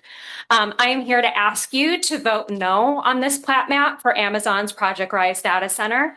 This massive development will shape the air Jasper County breathes and the waters families and ecosystems depend on for generations. Artificial intelligence cannot replenish the water it will deplete. It cannot reverse reverse the health burdens borne by our most vulnerable communities who live in the shadow of the Schaefer coal plant every single day and its coal ash toxins. That's why we need binding protections now, not a rubber stamp. Although this looks like a minor administrative vote, as was mentioned, it locks in a server farm across 13 buildings, every 280,000 square feet, with an estimated 384 diesel backup generators. And that's just the beginning, next to a new gas plant for Amazon and a coal plant being forced to refire in part due to the energy crisis perpetuated by AI. Cumulatively guzzling up to nearly 7 billion gallons of water from the Kankakee River every year. This is no small vote. Please proceed with caution and heed my words. Now, I need to put something specific on record. On June 15th, the commissioner signed development agreements. This is section 10.3 community enhancement and section 2.5 enterprise IT equipment exemption agreement. These agreements are extremely risky and dangerous, specifically locking in a clause that allows Amazon to suspend all community payments for EMS, fire, sheriff, schools, library, water, and sewer at any time if anyone files a legal or administrative challenge to this project. Amazon alone decides when the challenge is resolved enough to resume payments. This is crazy that the county locked communities to this, but this is what has happened. But here's the connection to the vote. The agreements define a legal challenge to this plat as a trigger for that suspension. That means if the vote is challenged or appealed, Amazon can freeze every one of those payments while the appeal is pending. I'm not asking the commission to rule on these already approved agreements. That's not your role tonight, right? I'm asking you to attach these agreements to the plat and put on record that this connection exists and that the community deserves public accounting of what these agreements actually say about this project before tonight's vote locks them into a dire series of consequences. Additionally, we know that these payments can disappear at any time. And for most people here in Jasper County, that those payments are the only protections that they really have. And so therefore, I want to ask directly, what is this commission doing, what are they doing to put into this primary approval for the plat conditions that protect the community independent of these agreements? Yeah. Because none such exists currently. So I want to list again, as other folks have said, echoing, we need environmental monitoring at the property line, factoring in the cumulative impact here in Jasper County of the site's pollution, right? We're not just talking about one data center, right? It's a series of projects in addition to the existing Schaefer coal plant, as well as noise and light pollution protections, groundwater testing requirements, and real consequences and enforcement if build out deviates rather from this plat. And I would like to see and recommend that there be a trigger for re-review of that plant if that deviation occurs. Therefore, I want to ask you to please vote no, or at least delay until this plan commission puts an enforceable plat condition for community protections, because again, this does not exist. Please give the community what they deserve. And until these pending processes, so there's the air permit, right, for the gas plant. There's an upcoming air permit for the diesel generators. We need to ensure that these are resolved. There's all these different cards at play, a lot of pending processes. At least you could pump the brakes. So we're here because what gets said in this room becomes part of the public record. And that record matters for every single thing that follows. So I'm just asking here, please, that the Plan Commission puts people over profits. And thank you so much for your time.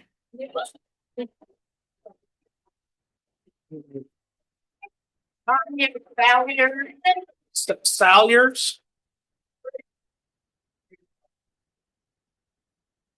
Hello, can you hear me? My name is Tanya Salyers. I reside at 232 Ritchie Lane, Wheatfield, Indiana. I just would like to go on record and say that I pretty much back up what they're saying. But I do realize that today we're here to vote on the plat. You guys are.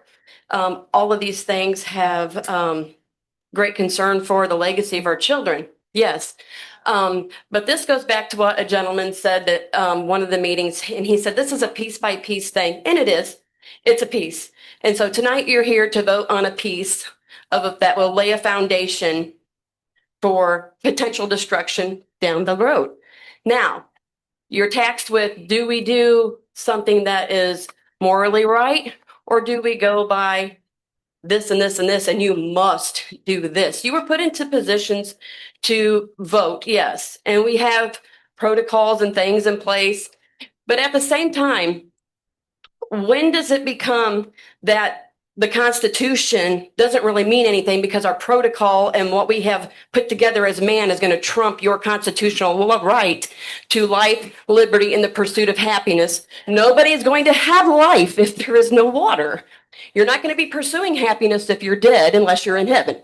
So, this doesn't make any sense to me on just a basic level. But if you go by your books and not the Constitution, then I could see how you would vote one way tonight. But I would ask you to vote what would be morally correct, and that would be to deny. And at the very least, if you don't want to make that vote, and you don't want to make that decision tonight, push that back. Like these other people said, let's get some more information.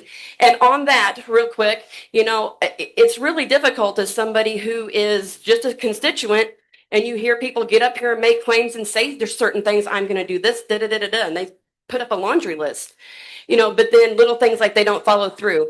I understand that this was to vote on the plat, but at the one meeting it was said that Brandon Napier, I believe his name is, he was supposed to be here tonight to talk about a meeting that would be set up. So that was something I was looking forward to in regards to flock, which seemingly has nothing to do with what we're talking about tonight.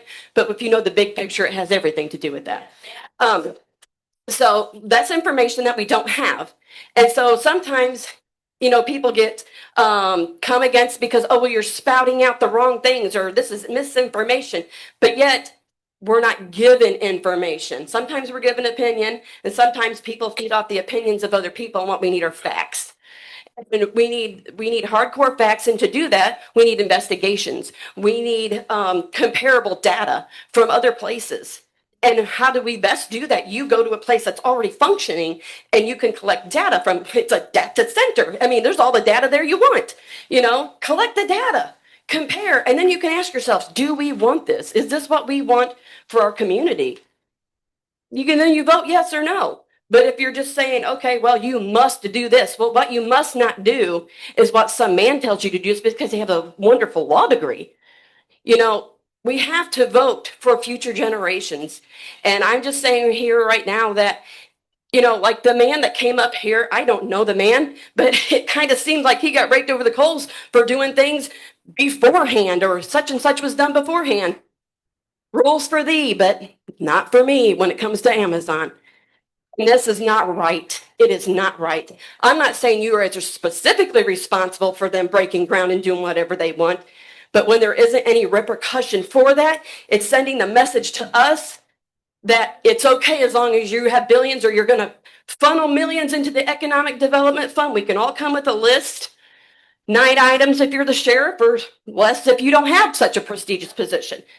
But I will say this, when we get to a place where somebody has to come and ask permission to sell something for their land, which I thought was very odd. I mean, if he bought 30 acres and the land belongs to him, who cares if he sells the stupid sand or not? As long as it's not hurting nobody. This is obviously hurting somebody, but we're not doing anything. We're just not doing anything. Stand up, please, please, Pat. Just pass this off. Please. Jacob Rodriguez. Jacob Rodriguez, yes.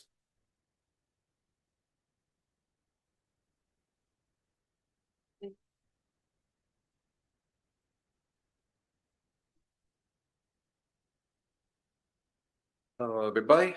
My name is Jacob Rodriguez. I am from 9614 Donna Court, and I'm speaking on the behalf of Just Transition, Northwest Indiana. So I'm wanted to let everyone know there are plenty of downsides in terms of building these AI data centers, from just to list quite a few. Light pollution, noise pollution, an increase in electricity bills, disruption of ecosystems nearby, loss of jobs, the rising cost of RAM leading to the rising prices of tech devices such as the Switch 2 or PC, heavy carbon emissions from these data centers, the same emissions proven by scientists to be contributing to the decreasing the honeybee population that plays an active role in producing the food that we need to live, and plenty of other reasons that these fine people here have stated. These people say that these data centers will be beneficial to our state with an increase in jobs. However, I wouldn't put past Amazon to have these jobs used to train their AI that will eventually replace them, leading to massive layoffs, like what happened with Disney with a lot of the VFX artists a couple months ago, I think. And while I think that's great, you guys are expanding the public water services in Wheatfield, I also think that can be done independent of building any data centers that are being built to pollute our air and emit loud noises from generators that citizens in nearby towns can't even tolerate. It's also worth noting that, in case you couldn't tell by my address, I'm not from here. I'm not from Jasper County. I'm all the way from Lake County over in Crown Point. And, I'm not really good at public speaking. This is actually my first council meeting I've been in person. But I want to be here to speak on, to be able to speak on the behalf of these people to help them out and on the behalf of Indiana as well as the United States when everybody says we don't want all these data centers here. So until we can figure out a way, hope maybe someday for AI to be beneficial to all of humanity as well as benefiting all with our surrounding environments and ecosystem, I will not support Project Rise, and neither should you. Thank you. Next. Who's next? John John. Tiats, maybe? Tiats, okay. Not sure. Sorry if I butchered that. That's all right. I had to deal with it for like 40-something years. Hello, my name is John Teets. I live at 12203 Dutlinger Lane in Wheatfield. The community was told 9, not 13 buildings, more buildings, more damage to the environment. My well water, the farmers, crops, and animals, when they're wiped out, we have no life here. And then we have a giant data center and no people. That's going to be great. So I'd like to keep it as small as possible. So we keep building. We go from 9 to 13. And next thing you know, we have 33 and we have no country left. So if this was in the community's best interest, it would be put on the ballot. And yet I've seen nothing but no data center signs all over the entire country. And yet here we are. The 2026 Glen Rocket explosion in Florida was also owned by Bezos. I wonder what damage it's done to the environment there. More so than originally planned, and probably cut corners to avoid the original agreements to make up for the financial loss. Will that happen here? I don't know, but I'm kindly asking you to vote no. Thank you. Dottie Warwick.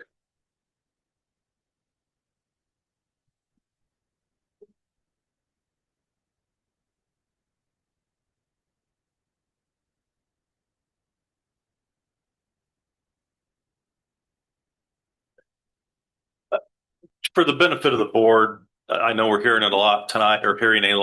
There's a lot of passionate people here and so on and so forth. And for the remonstrators also, it would be a lot more beneficial to these ladies and gentlemen if you can stick to these criteria that they have to look at. I know there was a lady who passionately suggested that maybe that should be ignored. They can't ignore it though. That's what's got to be looked at on topic, okay? Thank you, Todd. Okay. Go ahead. I'm Dottie Warwick. I live at 322 South Sunset Drive, Rensselaer, Indiana.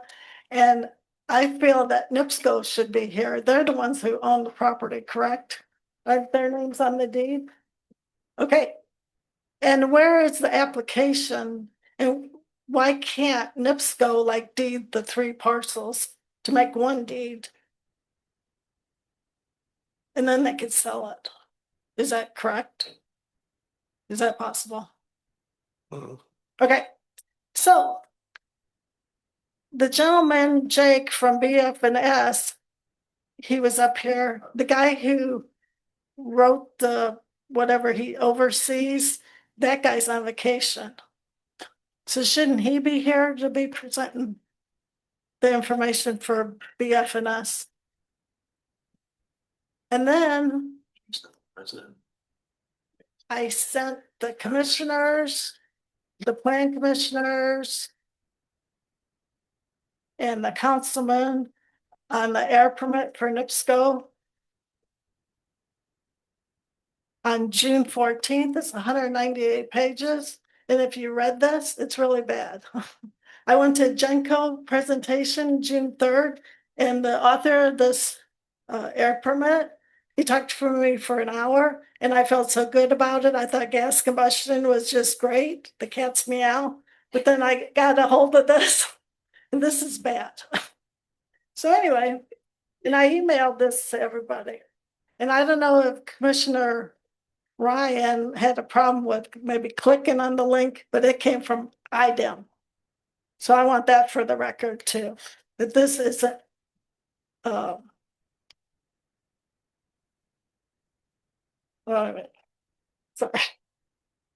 And then on June 24th, I sent the commissioners, Jasper County Councilman, and the plan commissioners that there's a man out there that supposedly is an expert on building data centers. I reached out to them today, but I haven't heard from them. But it's just a possibility. Because I'm worried about the water and the air pollution. And then I went to the City Munster Plan Commission meeting on last Tuesday. And it was on a technical park, and they tabled it. So Maryville also has a moratorium on their data center. And I went to Northwest Indiana Forum Thursday, and I shook the hand of the mayor of Maryville because I was really happy that they did that to make sure that, you know, that it's too fast. We have to worry about the environment. And I'm a great grandmother, and I'm worried about our kids, our grandkids, and my great grandkids. So, but thank you. Before. And so I want you to vote no, unfavorable. And I think NIPSCO should be here, not. Oh, and I want to know. So it is in NIPSCO's name, correct? Is that correct? Yep. The parcels. They're listed on the application, yes. Okay. And is that public record, the application? Yeah. Yes. And is it here? Can I have a copy of it? Actually, I don't know. But you could stop by the office and we can. Good job. Well, thank you so much. Thank you. Who we got, Mary? Laura Mendenhall. Mendenhall? I know everybody's tired. I'll try to make it brief. I have some talking points on the back of my sign. Laura Mendenhall, 5248 West 1150 North in Wheatfield. And I know this is the plat map. There's a plat is a step in the whole process, getting things rolling. But Amazon's lawyer started off his conversation tonight by saying this is an emotional issue. And for a lot of us it is, but I would argue with that and say it's more a practical issue. It's about public health. I think we need to wait. As I've said before, I think we need a moratorium until an environmental impact study is done. All this Canadian smoke wafting through the air. I've said before, I have asthma. It upsets my asthma. It upsets my eyes water. I can't wait to get those 384 diesel generators going. My biggest concern is the end game of all this, 5 years down the road, when the data center is no longer needed and there's a lot of environmental damage that can't be corrected. Ultimately, Amazon won't be held accountable. Our governor won't be held accountable. President Trump won't be held accountable. This panel right here will be blamed.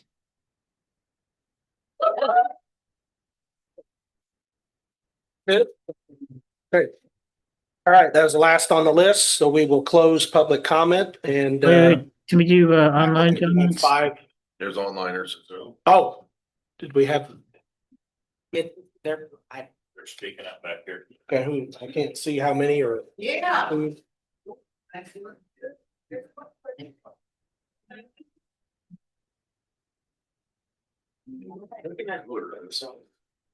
at a time. One was about 8 or 9 in there. Don Jefferson online. Don Jefferson. Got her hand. Should be able to unmute yourself. Okay, can you hear me? Yes. We cannot. Can you hear me now? Hello? Hello? We can hear you, but. Can you hear me? Well, what's happening? Hello? Can you hear us? I can hear you. Can you hear me? Stick a microphone over there. There you go, stick a microphone on it. All right, good job. Yeah, so another hour days. Hi, can you hear me? Yeah. Please, so we can hear. Trying to hear this lady on the phone or on the Zoom. Well, no. Hi, can you hear me? Yes. Okay, I hope you can hear me. Yes, we can hear you. Okay, thank you. Let's be entirely clear about what this plot map does. It consolidates parcels of land at the RM Schaefer generating station into a single massive industrial lot to make a way for Amazon's 13 buildings AI data center campus. Approving this map isn't just an administrative formality.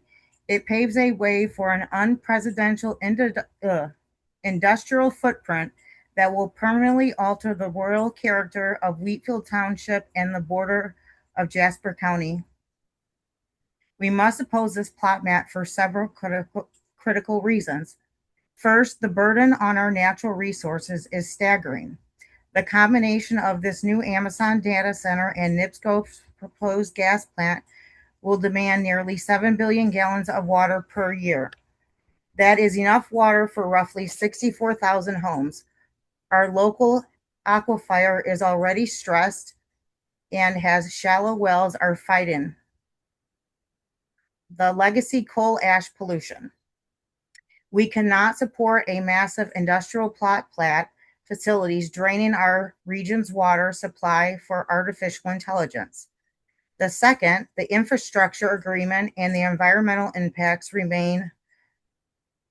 Before we look in a 13 building campus and related gas plant facilities, the public deserves a fully transparent review of the executed development agreement, road use terms, environmental safeguards. Approving this plot map now without full public disclosure and vetting of these vital documents is putting the cart before the horse.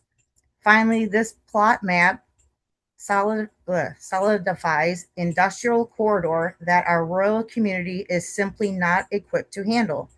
The sheer size of this 13 building campus and its associated power infrastructure will erratically change Wheatfield. It threatens to disrupt our property value, increase the ambitious noise, strain our local roads and emergency services.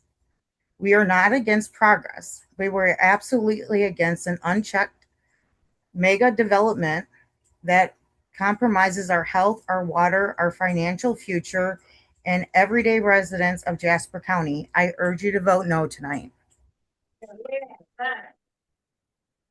Who do we have next, Mary? John Burton. John Burton on the Zoom. Can you hear us? Yes, can you hear me? Yes, go ahead, sir. Thank you. I just had a couple questions about how the board functions. So let's just say hypothetically, we weren't talking about a data center. Let's say the board was reviewing an appeal to build something just objectively undesirable, like a weapons facility. But let's say the developers had otherwise adhered to the county code and the unified code. Would you be legally compelled then to vote favorably if they had otherwise done everything legally? Yes or no? I just have a question about the board. Can you answer? Yeah, this board is not here just to answer. We're looking at the findings of fact. Our attorney said that earlier. You can pose your comment as a question, certainly. Okay, I posed it as a question. Anything else, sir? So let's just say hypothetically speaking, you were. So then we have to ask ourselves by what, who is responsible for taking measurements, the measurements that are listed in the code, and how were those measurements written into the code? And we have to take that and compare it to like what the AI industry is today. Like AI is such a new technology. It's so rapidly developing. And the way that we measure water use, the way that we measure energy use, it doesn't coincide with how those laws were written necessarily. What I'm saying is that when you pose a query to a data center, they may say it uses this many tokens of AI data, which uses this much water, which uses X amount of power. But AI, by its nature, it thinks, it does learning on its own.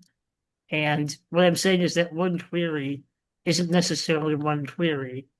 It may lead to another tree of queries, and the information that you've been given to review and the information that our regulatory bodies have been given to review that say we can expect this much output and this much consumption from the data center might not be accurate simply because when those laws were written, they didn't consider AI, and the complex nature of its consumption. And so I think we have to take a moment and consider those laws and consider the regulatory bodies responsible for making those measurements. And like a lot of people have said today, I think that's a valid reason to give pause, because it is your job to make sure that they adhere to certain standards. So I would urge you to consider those standards, and if they are in fact adequate measures of what this facility is going to be doing. Thank you. Who's next? Sarah Goss. Sarah Goss on the Zoom? Yes, can you hear me? Yes, go ahead. Good evening. My name is Sarah Goss on behalf of Just Transition Northwest Indiana. Before I begin, I'd note for the record that we submitted the same request in writing earlier today, and we ask that the written comment be entered into the record for cause PC 1726. I want to start by acknowledging what Council said. The Commission's task tonight is narrow and objective. We understand that. We are not asking you to deny this plat based on whether anyone likes the project. We are asking you to use a specific authority your own ordinance gives you, and to look closely at whether the objective findings are actually supported on tonight's record. First, the authority. Council quoted part of section 20.90.150 that says the commission shall grant approval, but that same section also says you shall approve or approve with commitments, and that you may require the applicant to make a written commitment concerning the primary plat. That's recorded with the county and enforceable under chapter 20.100. Approving with comments is not a denial and is not subjective. It is the authority the ordinance gives you as part of the approval. It is the same tool the county used for the commitments on the rezone. Second, tonight's testimony surfaced two objective gaps that go directly to your findings. One is the gas pipeline. Finding 3 requires this plat to satisfy your design standards related to easements. A resident identified an active gas pipeline crossing at least 2 of these parcels, and staff acknowledged it hasn't been reviewed yet. If the easement affecting this land hasn't been analyzed, then the record does not yet support a finding that chapter 20.70's easement and design standards are met. That alone is an objective reason to defer or to approve only with a commitment addressing the pipeline easement. The other is the buffer. A neighbor identified that one of the parcels being consolidated contains a coal ash landfill. and part of it unlined, and that the strip proposed for subdivision is a forested buffer protecting 4 homes across the road. That is a buffer NIPSCO previously agreed to maintain, consistent with its documented 1972 siting commitments to keep a natural wooded buffer. Removing it is precisely the kind of impact your design standards exist to address. So if the commission does approve tonight, we ask that you attach the following as written enforceable commitments: groundwater testing and property line environmental monitoring, given the floodplain and the adjacent coal ash, noise protections consistent with your performance standards, a limit measured at the property line, daytime only hours for testing the backup generators, and sound enclosures on that equipment, a full cutoff shielded lighting with no light trespass onto neighboring homes, and a real enforceable buffer. The applicant's own landscape plan shows a 20-foot setback along most of the perimeter, 50 feet in 2 places, and labels its buffer cross-section for reference only, depicting growth 5+ years out. That is not a guaranteed at installation buffer. We ask that it be made fixed and enforceable and widened where the site abuts homes, farmland, and the coal ash parcel. Finally, one item to confirm on the record: the applicant's presentation addressed only county and state criteria. The site materials show wetlands on this property in the Kankakee River floodplain, and wetlands are protected under Section 404 of the Federal Clean Water Act. Before approving a plat that depicts wetlands, we ask the commission to confirm on the record whether a current federal Section 404 permit or valid jurisdictional determination exists for this site.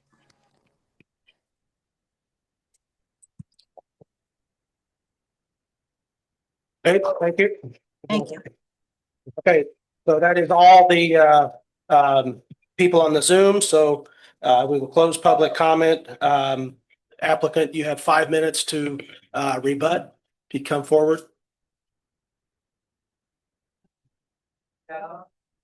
Please let to speak. Go ahead, sir. Thank you, members of the commission. A lot to absorb and discuss there. I think that, again, as I stated earlier, there is a lot of emotion and there is a lot of passion related to the topic, and I can understand and appreciate that. When we talk about rules and we talk about due process, the Constitution is mentioned, the Indiana Code is mentioned, the local ordinance is mentioned. It's all stacked. Indiana Code can't violate the U.S. Constitution. Jasper County Code can't violate Indiana Code, which can't violate the Constitution. When I cited the ordinance, that's not me saying that's what it should be. That's the county's rule. The county voted on its ordinances. There were public hearings. Elected officials voted on them. And these are the rules that we are required to play under. And that is what we're doing.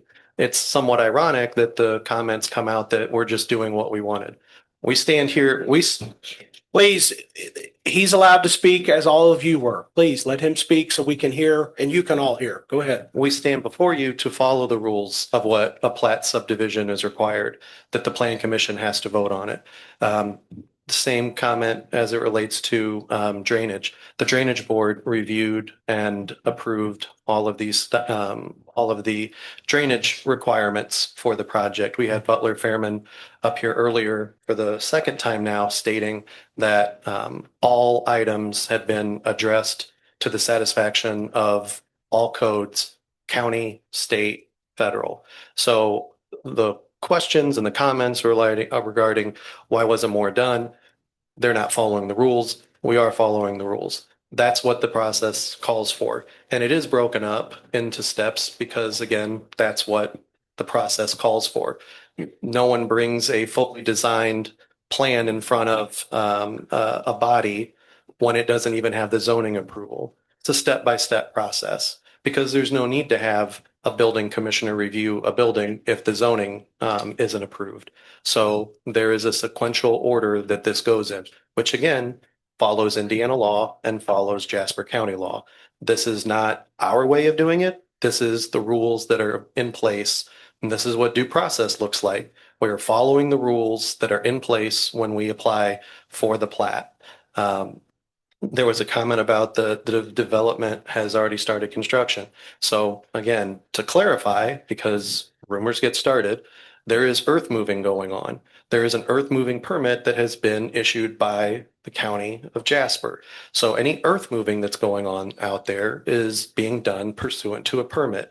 And if anything is being done outside of that permit, Jasper County can halt construction.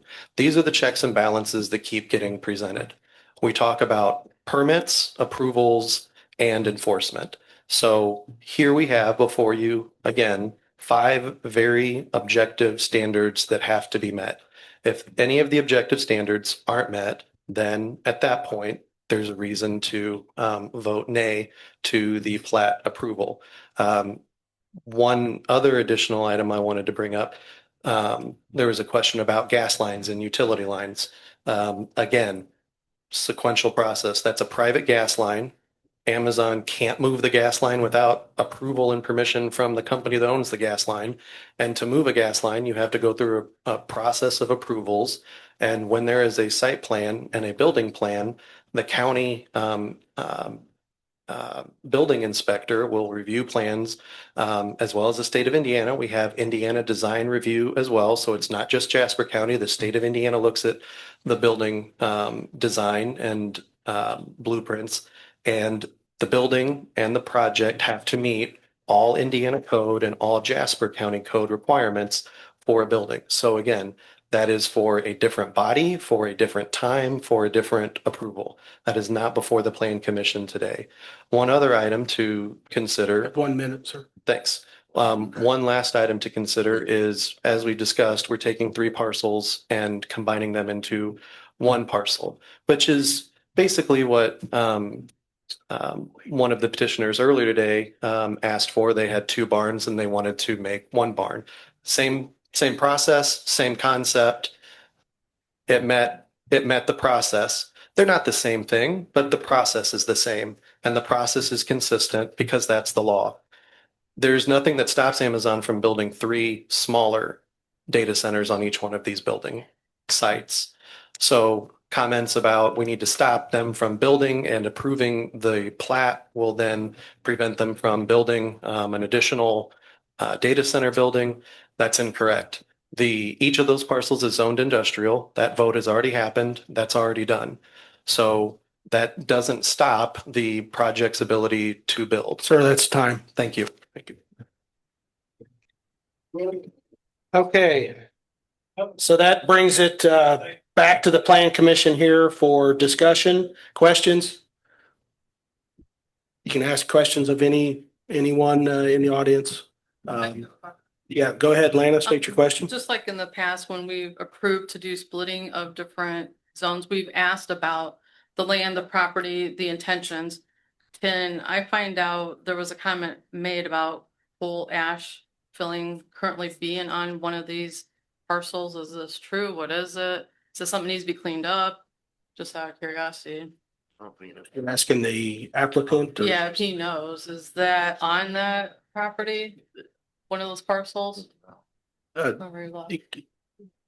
Can you speak to that, sir? Oh, yeah.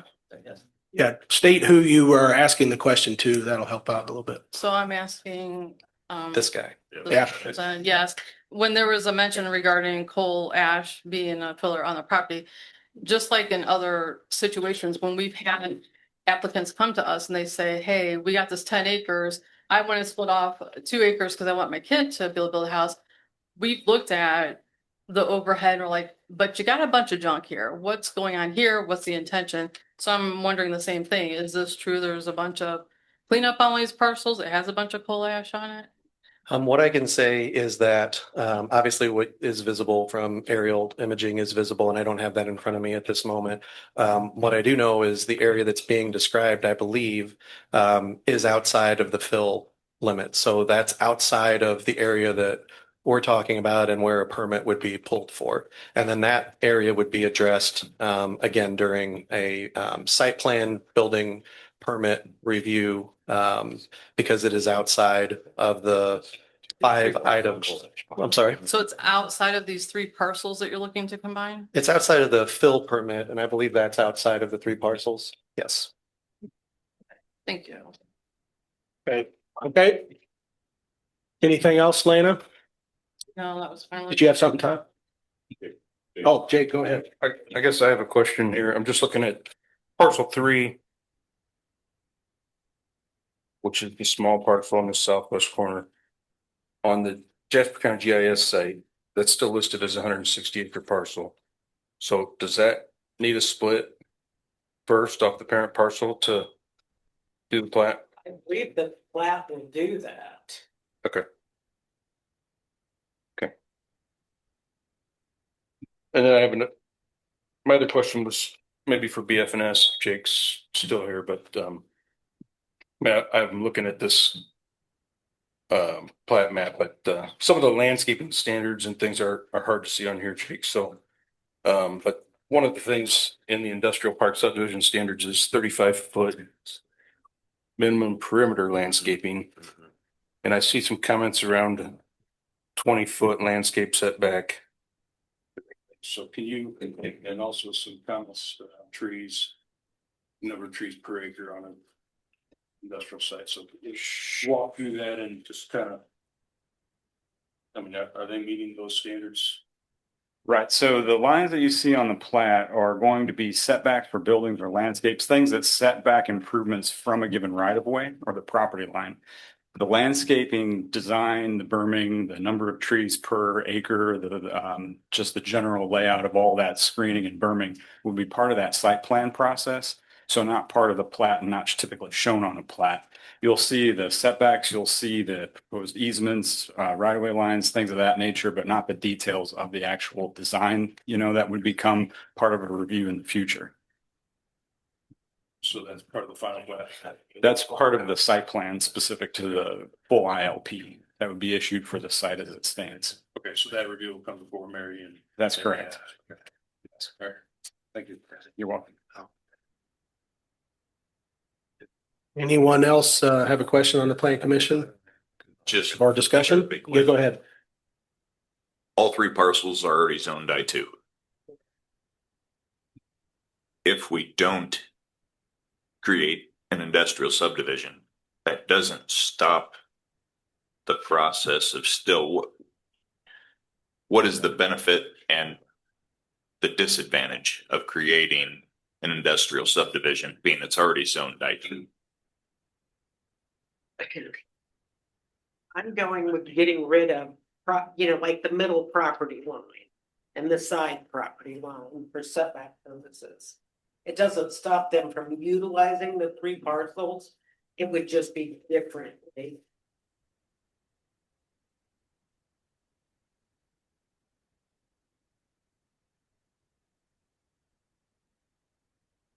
So what she's saying is they could move forward either way. Yeah, yeah. You see internal setbacks. Yeah. Yep. Are there internal setbacks if all 3 parcels are owned by the same person? There would be because a property line still exists.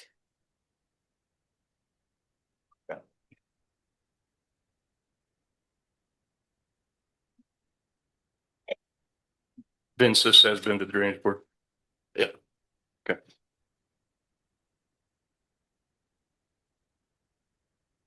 So just a clarification again on the findings of facts there in 20.90. If you look at letter C under final action, it gives two bullets there. If the plan commission finds all the findings of fact in affirmative, it shall approve or approve with commitments the application for primary plat. Approval of findings may be in the form of a general statement. Number 2 states, if the plan commission does not find all of the findings of fact in affirmative, it shall deny the application for primary plat. Disapproval of findings shall specify the reason for noncompliance. And that last statement, I just want everybody to be clear on the plan commission that findings, there shall be a specific reason or reasons for noncompliance. So just keep that in mind as you're thinking here. So what would be the process if we did not approve this, since BFNS stated that they are meeting all those requirements? What would be the repercussions of not approving it? The applicant would always have appeal rights. Appeal to the court or? To the courts, yeah. I'm not sure if that's answering the question, but yeah, they would have appeal rights if in fact the evidence presented at the hearing should have directed them to find in favor of those, and they chose not to. And it's Kent said disapproval, it's got to be specified as to why, and that's one reason to make the record.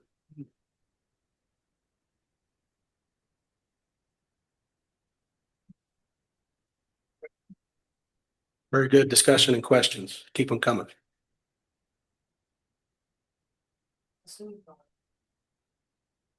We've sat in these meetings enough over the course of the last several months to know that we've kind of been bamboozled a couple different times. But with the fact of Please. with having BFNS working for Jasper County and ensuring that what is going on is being done in accordance to the way Jasper County has its rules written, I'm significantly comfortable in the way that these processes are being handled now moving forward. You're right. Oh, you're off now. Now you're on. So some of the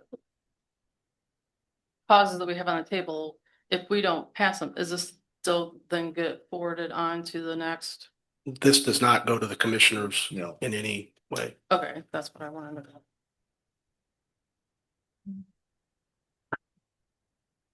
I don't think I say it. I think I just keep dying.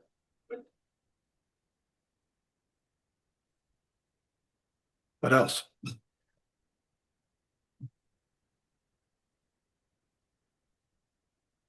Brian, correct me if what I just understood you said during this process, I assume you're saying your dealings with NIPSCO and we didn't know it, Amazon. You said you were bamboozled. Does that mean my terms, deceived, maybe lied to? I wouldn't pose it as that. I would say applications have been submitted without being complete fully. All right. If that being the case,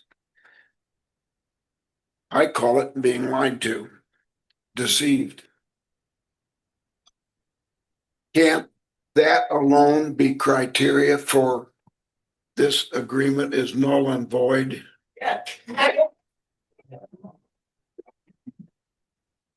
Wait, quiet. Come on. I would disagree with that. I would strongly disagree with that in the aspect of the fact that we have been through these processes and we have learned a lot. If you want to start with a dairy farm in 2099, whether you want to go back to the Dunn's Bridge projects, we've learned a lot of different things since those original projects. You can't tell me that going back in the 90s, that everything was done in accordance to the way the UDO was written. I wasn't around back then. I don't know. Oh, there's but what mistakes made. I can say is what we've learned through this process is bringing in engineering firms to allow the opportunity to ensure that what we're all doing is correct, written in the ordinance the way the people before us have written this book, puts me in a more comfortable level and position. We've got eyes on it that are far more intelligent than all of us. And there's no denying that fact. I would love to say that I know this book through and through to my heart extent, but I can't say that. But what I can say is we have people working for Jasper County today that are ensuring that what is being done in the accordance and the way we want to see it been done in Jasper County. All right. But in the same vein, I'm an old man, I'm getting very skeptical.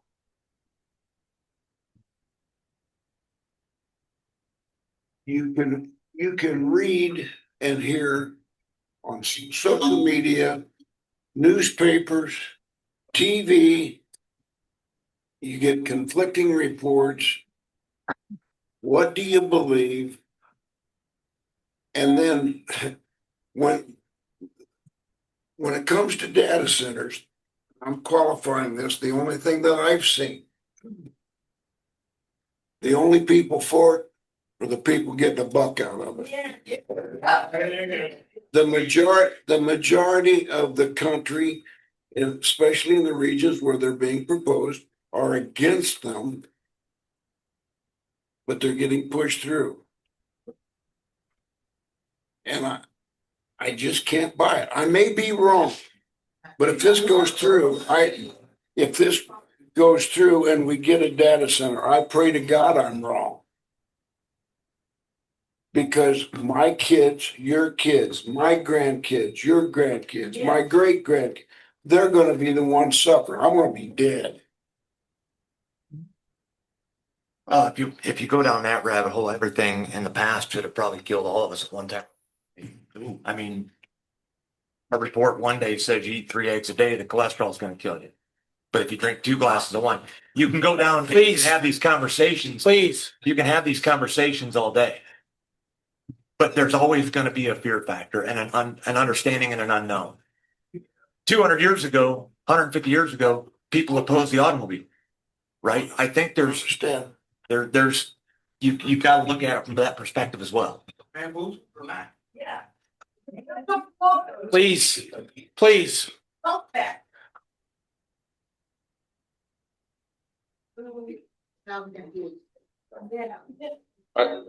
think it's worth pointing out too that there's 2 different applicants, and What about the cotton grid? NIPSCO did I don't know if they misled us, but they didn't give us all the information, and for that reason, this board turned down that application. No, they flat lied. Right. They flat lied. They did in October. This board turned it down, which we had rights to. It really, we shouldn't have probably heard it even at that point in time. Came back in December and had another meeting, and this board denied it. Sorry, we continued it in October. We denied it in December. We did that properly. We didn't have all the information. The information we had would lead us to believe that it was not a good decision. I think we have to take this decision on its own merits. This is a different applicant, although the landowner is the same today. The applicant is different, and they have not on record lied to us. That's how I see it. I don't. Well, to tag on to Jake's comment there, in no way, shape, or form does this plat authorize construction of anything. Yeah, I don't believe so. No, it's a plat. It's combining parcels instead of dividing, but it still is allowed within the UDO. And like I said, it's to speculate what may or may not happen. I think it's very dangerous, and there'll be a time to debate an application should it be presented through the office, and we follow that process. I think it's, me personally, it's very dangerous to speculate on what someone may do when all that's in front of us is a plat.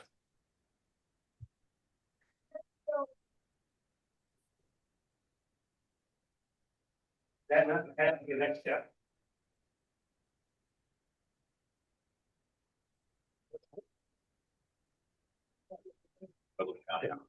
Yeah, public comment closed. Well, I think it's because we've had a bad taste put in our mouths. Sure. And that's what's very hard to get over, is when you get burned, and we've been burned and burned.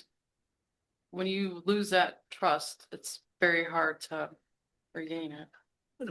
I just look at it as you have to look at what is in front of us, and But I know either that's way, hard. They're saying though, either way, if you combine it or you don't combine it, it's technically you're just talking about an easement difference.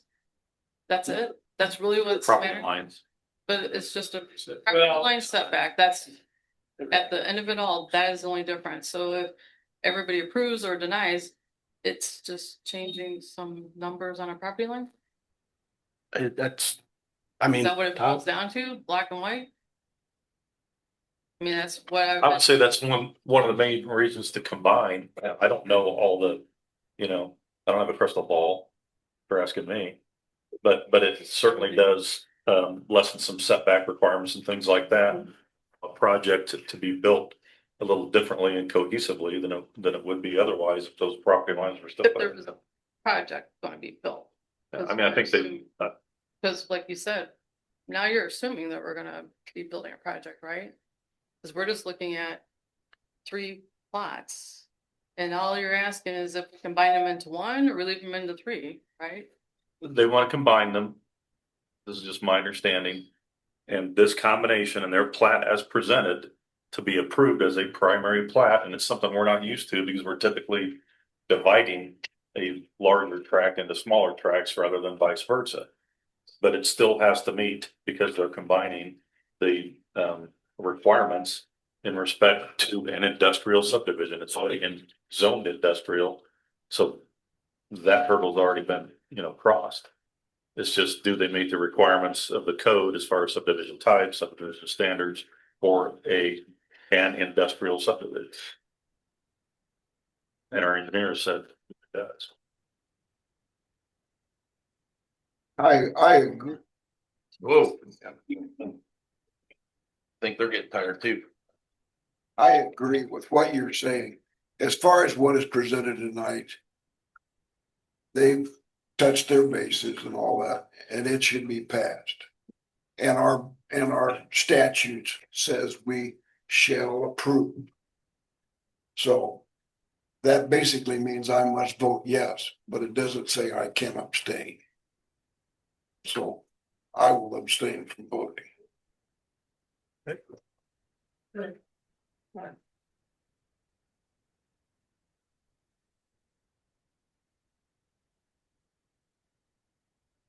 Any other discussion?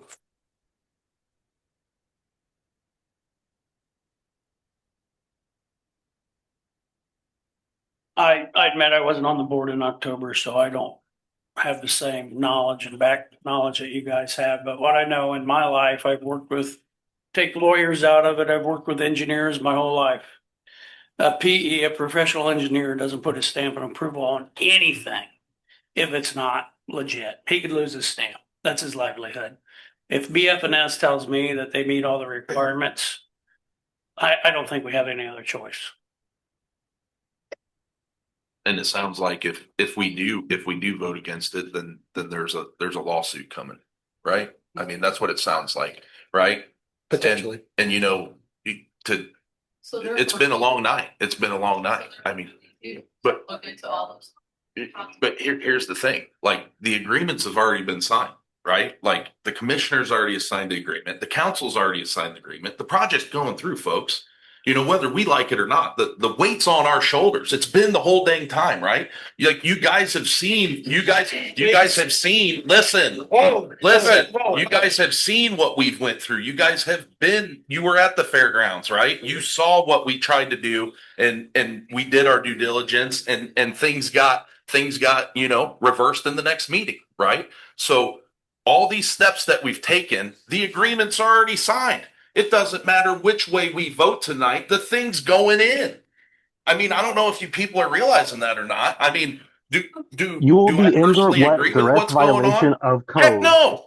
Okay. But that's my personal view of it. All right. So that's it, right? So no matter what we tonight, the project's going on. So what do? What we do is we have to look at the application that's sitting in front of us, and that's the application at hand right now. And I believe it does meet all the criteria of it, with our experts in the room telling us that it meets all of it. And if we go against who the county hired to review these things for us, then what are we doing for what are we doing for the people? What we're putting ourselves in a lawsuit, right? And I'm talking to you board members here because I want a little feedback on this too, right? Like we tried to steer this thing the way I think that we all wholeheartedly felt. It was a unanimous decision out at the fairgrounds. It was a unanimous decision the last time. It went to the next step and got reversed. Okay, so the powers to be made the decisions on what they want in this county, and they took it out of our hands. There was nothing else that we can do, guys. Now we're looking at this application, the weight's back on our shoulders, and you guys think we could do something about it. There's nothing we can do. right? So those are my comments. Yeah. And this plan commission is an advisory plan. Right. Plan commission. Just sending that recommendation to them on what we Correct. feel, and then they make the recommendation on what they feel is best, and they've spoke. Now you got a commissioner sitting on this panel, and you got a councilman on this panel. They sign those agreements. If they have any comments or any feedback on that, that's their choice. Please. Please, public comment is closed. We're trying to discuss this, please. Want everybody to be able to hear, including the people on the Zoom. Like I said, regardless one way or the other, if it was possible to table it, to look into those possible accusations that we could possibly get sued if we didn't abide by the rules, is something I would be interested in. Because you can throw that out there, you might be, but that's the only conclusion I would feel more comfortable with, is actually finding out what is the repercussions if there is. I'm not sure I follow you respectfully, Lana. Well, because they're saying that if this BFS, if they went through everything and by these facts and findings, if we came back and denied it, that we could be taken to court because they've proven every fact that we should have, so then we could be held liable.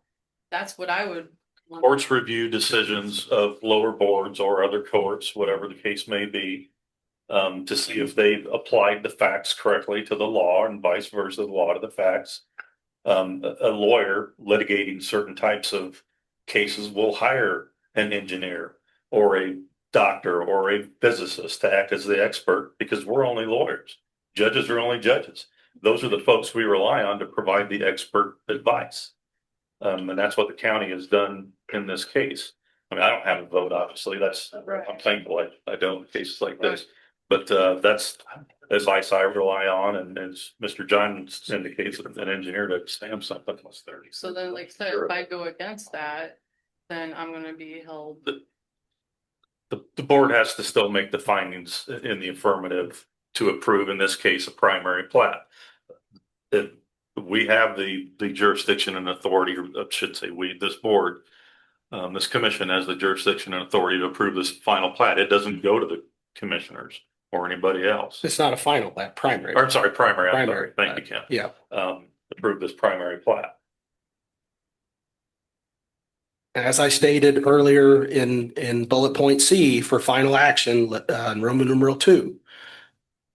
Disapproval of findings shall specify the reason for non-compliance. So I guess I would ask the commission here, if you have a specific reason why this does not comply, please make that known to everybody on this commission and in this meeting. Because that's what we would have to provide. They done an environmental impact statement. Please, sir. If we were to vote against this plat tonight, it'd be up to consideration to vote against every plat that came in front of us here forward. We could, in theory, do that over and over and over again. And it doesn't, if you have a full section, it's cut up into 6 parcels and somebody goes in and buys that full section and they want to farm it all the way through without having to pay taxes on 3, 4, 6 different, whatever it may be, and they want to pay it all in one, I would want to understand that. And for that comment, after what we've learned tonight from BFNS, I will make the motion to approve this plat. It's been moved to approve the primary plat. Do we have a second? I'll second it. Seconded. We will go through those findings one by one. Oh, You sorry. gotta have a vote on it. Oh, we go through the findings first, is what we've always done. And then we vote on the findings one by one after the second. That's what we've done. We just did it the cause before. Okay, so we don't usually, okay. All Do you right. understand what I'm saying? Yeah, that's been a procedure. That's what we have done. Mary? We've done a lot of You've these. done it both ways. Yeah, That's what happened the last time. You didn't take a vote. Yeah. There was a motion and a second. Correct. And then. And had you taken a vote, the motion would have died. You would know So whether you have to go through the fact of finding. Right. Okay, all right. Okay, gotcha. Okay. It's been a So long day. There's been a motion on the floor to approve the primary plat and a second. All those in favor signify by saying aye. Aye. Opposed? And then Dave abstains. Okay. You want to abstain? Lana is abstained. Let's take a vote again. Anybody else wanting to abstain? All right. All those in favor of approving the primary plat signify by saying aye. Aye. Opposed? Okay. So now we will go through the findings of fact. I will read them and we will vote one by one. Number one, the subdivision of land is consistent with the Jasper County Comprehensive Plan. All those in favor signify by saying aye. Aye. Opposed? Number two, subdivision of land satisfies the development requirements of Chapter 20.60 Jasper County Code subdivision types. All those in favor signify by saying aye. Aye. Opposed? Number three, subdivision of land satisfies the standards of Chapter 20.70 Jasper County Code design standards. All those in favor signify by saying aye. Aye. Opposed? And then number four, subdivision of land satisfies any other applicable provisions of the Unified Development Code. All those in favor signify by saying aye. Aye. Opposed? And number five, subdivision of land satisfies the construction requirements of Jasper County's construction standards. All those in favor signify by saying aye. Aye. Opposed? So it's approved. Primary plat is approved. Okay, we have one more cause on tonight's agenda. It's PC-19-26. It's an amendment to the UDO right to farm. But the whole reason that we're back, we passed an ordinance regarding the right to farm. And it states within it. Please. That it shall be recorded in the recorder's office. So I got with the recorder's office and she's going to charge my office $25 a document to record it. And to me, it's tax dollars for tax dollars, and I disagree with that. And I guess I'm proposing that we get rid of the language of recording. That's my proposal. That's what you think's best. That's what you're thinking is best. What she told me. That's what she told me. And then she said, well, the applicant can pay that. Well, they can, but we do all of our permits online. So if they have to come in to take care of that, it just. Need a motion? I mean, I don't know that it's best, but. It would definitely go in there. That's what I thought. What's got to be recorded, Mary? So we have the waiver, the. Right to farm waiver. Well, it's the waiver of right to remonstrate. That's it. And that's for any subdivision? Well, I can't remember what. Building permit. Any building if you're permit. Surrounded by an ag community. And yes, your office would be charged 25 per document. Per document. On every building surrounded by ag. She should certainly know that. And this is all essentially county funds. Right. You're just switching it off. And so blank. I've looked into this. Yeah. Our ordinance requires the recording. Yes. A county office recording Not something. a statute. If they're recording, there was no charge. Now, if it's outside, yeah, there's the recording charge. But county to county, there was no charge. And once that's changed, and of course, I've been retired 17 years. Well, maybe she felt like it was because it would be signed by an applicant for a building permit. So even though I'm taking it to record, I don't know. I'll check that. Well, we can do that. We can table it. It's just, I mean, that's the whole. I would just like to make sure it would still be enforceable if it's not recorded. I'm not sure what any applicable statutes say. If it's get charged. Office. Do we need a motion? Do we need a motion to either table? We need a motion to change or to draft an amendment? I'd move to continue until information's found. Support. Okay. I mean, I can. Moved and seconded to continue, cause PC -19-26. All those in favor of continuing the cause signify by saying aye. Aye. Opposed? Okay, be continued to the next meeting. Mary, is that enough time It should be. to find out everything? It certainly should. Okay, stay with me, guys, here, almost done. So that's our last cause. Next meeting is August 17th. Assuming we have an agenda, which we would for this table, I guess, yes, so. Anybody have anything else, or entertain a motion to adjourn the meeting? So moved. Moved by Vince to adjourn. We have a second. Support. Seconded by Ryan. All those in favor of adjourning the plan commission signify by saying aye. Aye. Opposed? Meeting is adjourned.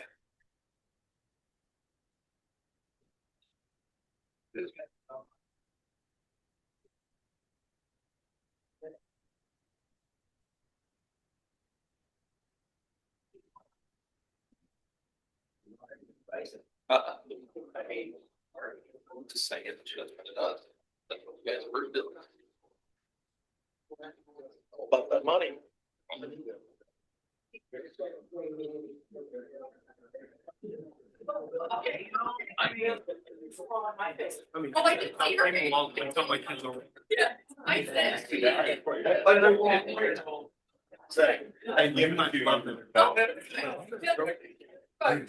And if you don't. Sorry. Just anybody, it's better problem. Yeah.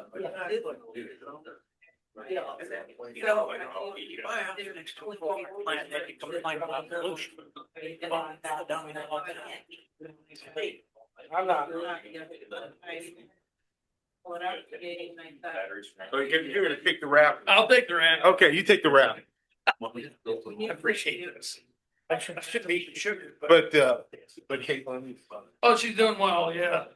Yeah, she's doing, Andrew said we were on vacation last week. I'm not,